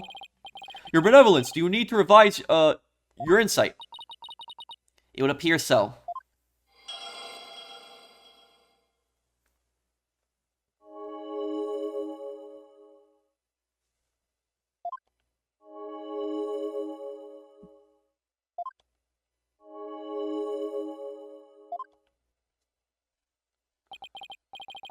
Well, this changes everything. Let's go over the details of Rayfa's insight again. Okay? I think I've got this down now. Time to find another inconsistency. Something else is inconsistent. Around 3 p.m., my father was waiting in the tomb. He was drinking grape juice while, gazing upon the picture of the Holy Mother. My father then took a call from a subordinate at the bazaar. The next moment, he was stabbed in the back and collapsed. The true source of that loud bang was a firecracker Dats threw. And the final laugh belonged to none other than Dats himself.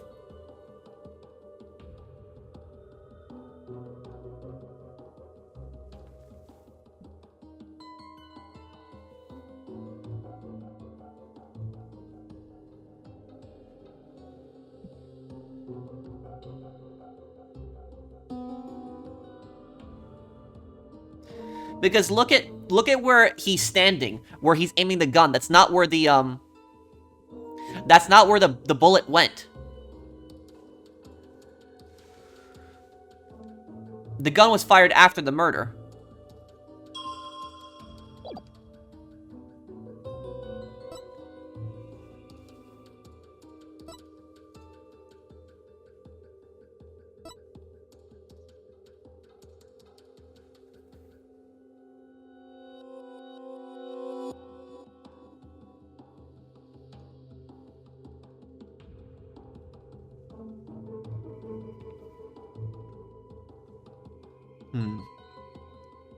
We're close to this. We're close.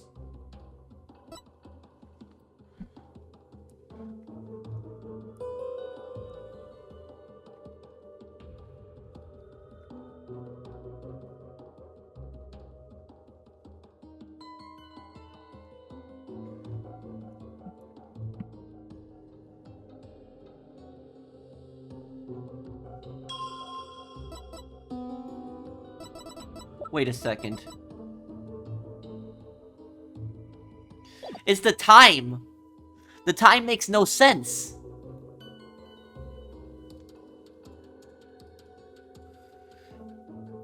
The time makes no sense. Because I'll be set at 2 p.m.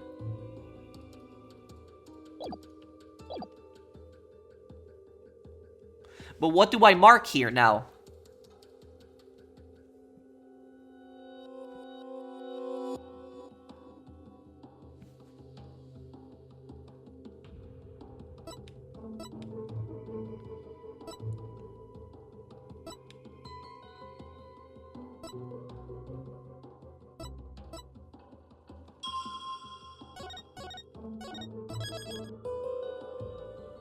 It's off by a whole hour. That makes a huge difference.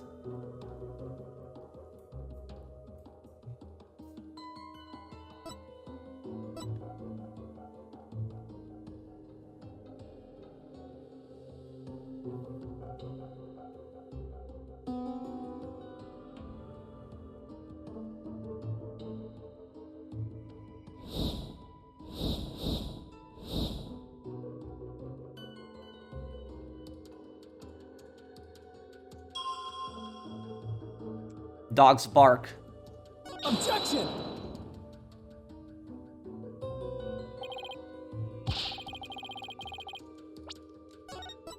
Yeah, we know that the time is off by an hour now, but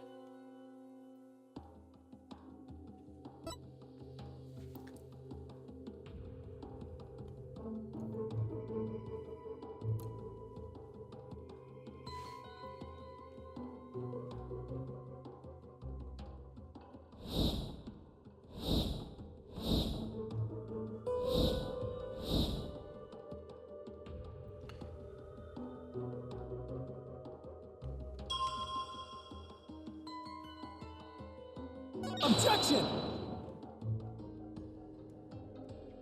no, it's not that.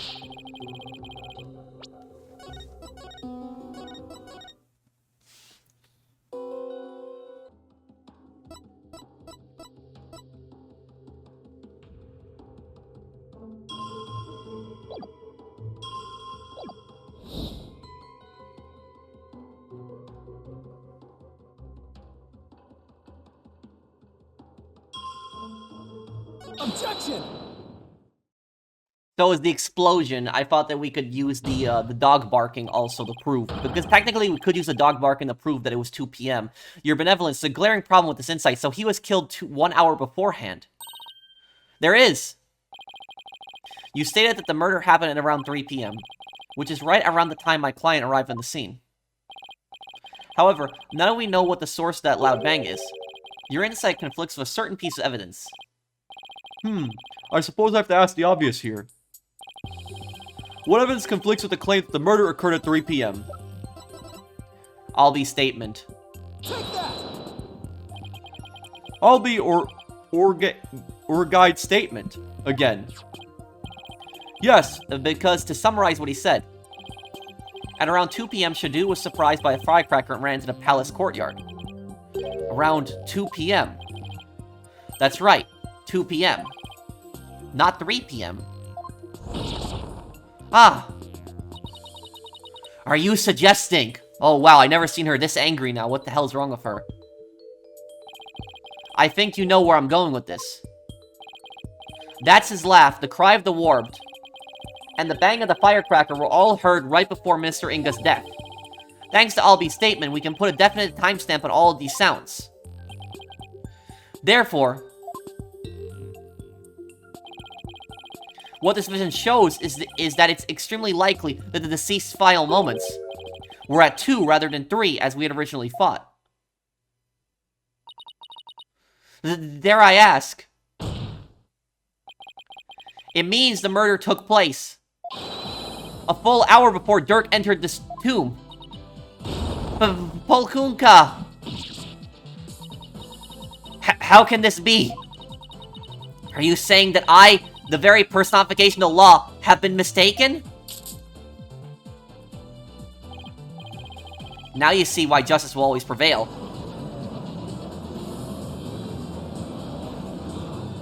But she saw him go in at 2:30, so how does that make sense? Unless it was somebody pretending to be Inga. Peace, peace, I say. Now then, defense. I must remind you that the figure of the accused was clearly shown in the vision. How do you explain that? I wouldn't say it was clearly shown. After all, the figure didn't exactly have a face. Oh, you are absolutely right. Without a face, we can't be certain of who it is. Furthermore, need I remind you that if the vision is from 2 p.m., Dhurke was still with me and Mr. Wright, which means this faceless figure couldn't possibly be him. So then, what are we to make of this 1 hour difference? Wait, the 2 o'clock? That's when... my mother was performing the rite of channeling.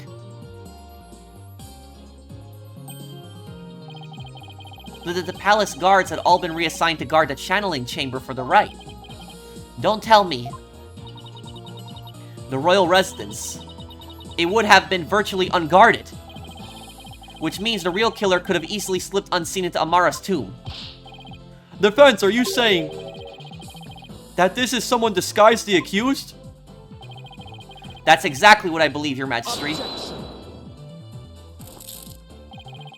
Preposterous. Disguise cannot deceive the memories of the dead. That the face did not appear this time is mere happenstance. Had it appeared, such subterfuge would have been as clear as day. He's got a point there. Anyone who knows about the divination séance would have tried to hide their face. Nevertheless, our killer openly appeared before Inga. The question is why? Apollo. Maybe the killer could afford to be so bold. Because they knew their face wouldn't show up in the séance vision. What? It's possible that the killer dared to dress in Dhurke's clothes and stand square in front of Inga, precisely because they knew they could get away with it. But how could anyone be so sure of something like that? A long time ago, I heard of a cognitive disorder that impairs a person's ability to distinguish between different faces. What if Inga had it? Then are you saying that this is literally how Inga saw the world? Yes, we can't normally see through the eyes of others, but in this case we can. And if he had this disorder, I imagine this is how faces appeared to him in life. Okay, let's say that the killer knew that Inga had such a disorder. They could definitely use it to pin the crime on Dhurke. But if you're wondering about how to prove that Inga had it, you already have what you need. Really. Well, defense, do you have anything to show this to the court? Yes, I believe so. Frankly, I have no idea what Mr. Wright means, but I'll look at the evidence over again. What explains why the face of Mr. Inga killer is absent in his séance vision?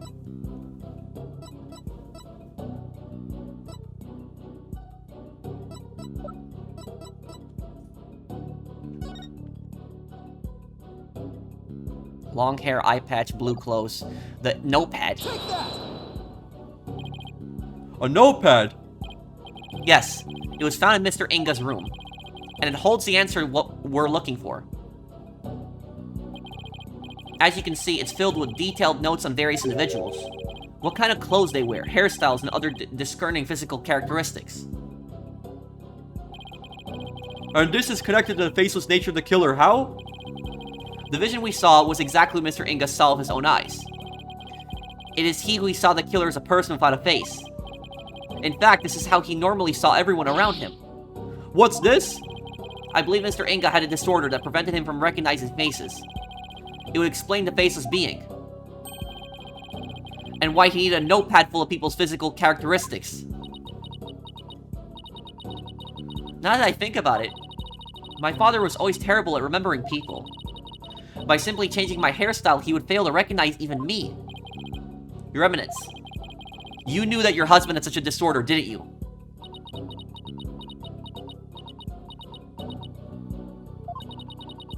He never wished for it to become public knowledge. But I suppose there is no use in keeping quiet about it now. It is as you say. My late husband has a special disorder that hindered his ability to recognize faces.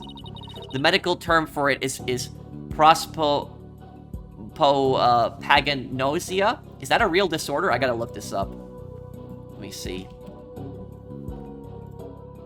Prosopagnosia is a condition where you struggle to recognize faces or can't interpret facial expressions and cures. It usually happens because of brain damage, but some people have it at birth. Treatment focuses on underlying causes of helping you adapt, so you can recognize people in other ways.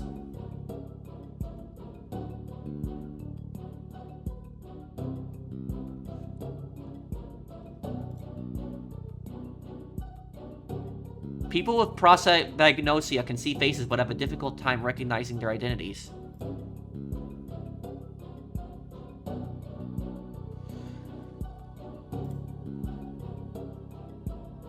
You'll still see the parts of a face normally, but all faces may look the same to you. It affects people differently. Some people may not be able to tell the difference between strangers or people they do not know well. Others may not recognize the faces of friends and family, or even their own face. So Mr. Wright was right. That the memories of those afflicted with such disorders in life do appear strange at times. There is precedent for this. So the killer likely knew about the disorder and used it to their advantage. Right, so there's someone who is both knowledgeable about the divination séance and aware of Inga's affliction. Your Eminence, who knew about your husband's condition? A small number of servants who tended to his needs. And me. Did Nayna know about it? Surely you're not about to insinuate that I committed this crime. Oh no, Your Eminence. Still, could she have done it? Garan had an alibi, remember? Alright. She was conducting the rite of channeling at 2 p.m. In that case... Your Eminence, does Nayna know about the Minister Inga's disorder? Of course she does. She is our head servant. So as head servant, she knew about Mr. Inga's condition. And as the princess's personal attendant, she is familiar with the divination séance. If these two facts together don't make her a possible suspect, I don't know what would.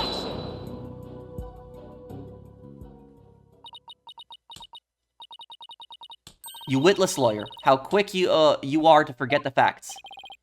Facts like, when Inga was last seen alive. You claimed he was slain at 2, yet that is impossible. For Rayfa saw him at 2:30.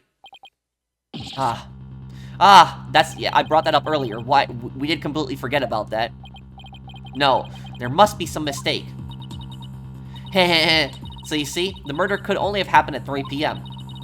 The hour Dhurke entered the tomb. There's no other answer to this puzzle. There has to be an explanation. Why don't we ever get, make up answers like Garan makes up laws?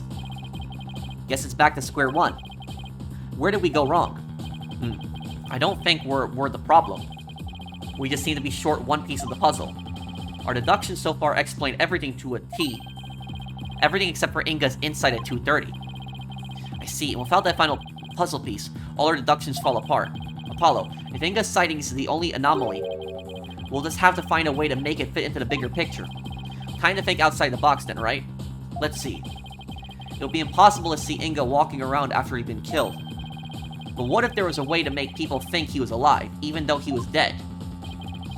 Like a way to make people witness the living dead. Sounds like some kind of TV show. Things like that don't happen in real life. The chair in his office looks just like his uniform.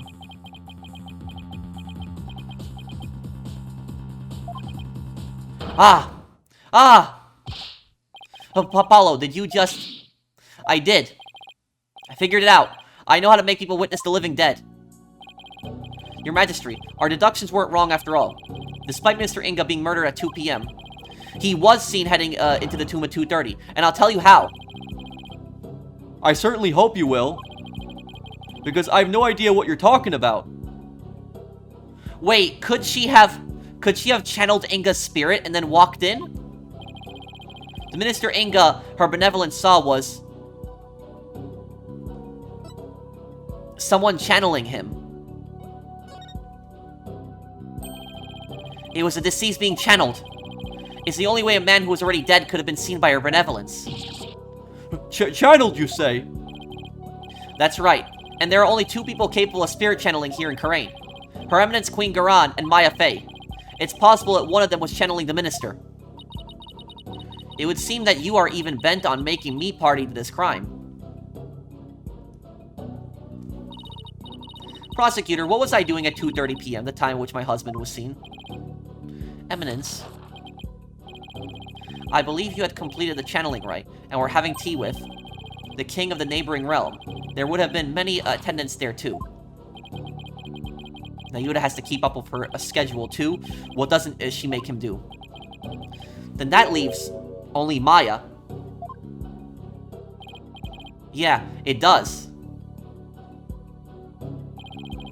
Maybe someone was forcing her to use her power towards nefarious ends. The real killer could have been threatening her. That cannot be. So then Inga's scream. That was probably from when he woke up from being called back to this world. After all, that's when the flow of time would have picked up back up for him after he died. So Mr. Inga probably leapt to his feet, thinking he just had a nightmare. Then realizing it was almost time for the hostage exchange, he raced off to Amara's tomb, not even realizing he was already dead. That's creepy. So he woke up as a ghost and spirit channeling. He thought it was a nightmare that he'd been killed, and then he went back to the tomb. Then, her benevolence really did see a dead man running.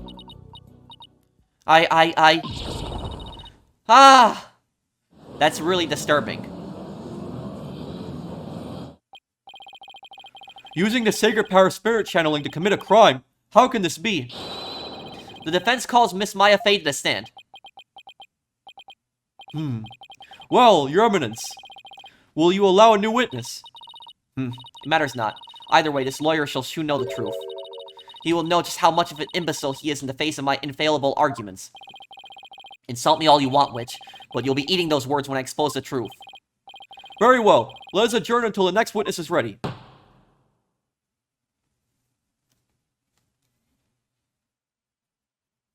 Okay, so we got the next part of the trial coming up here. So we're getting closer to the truth.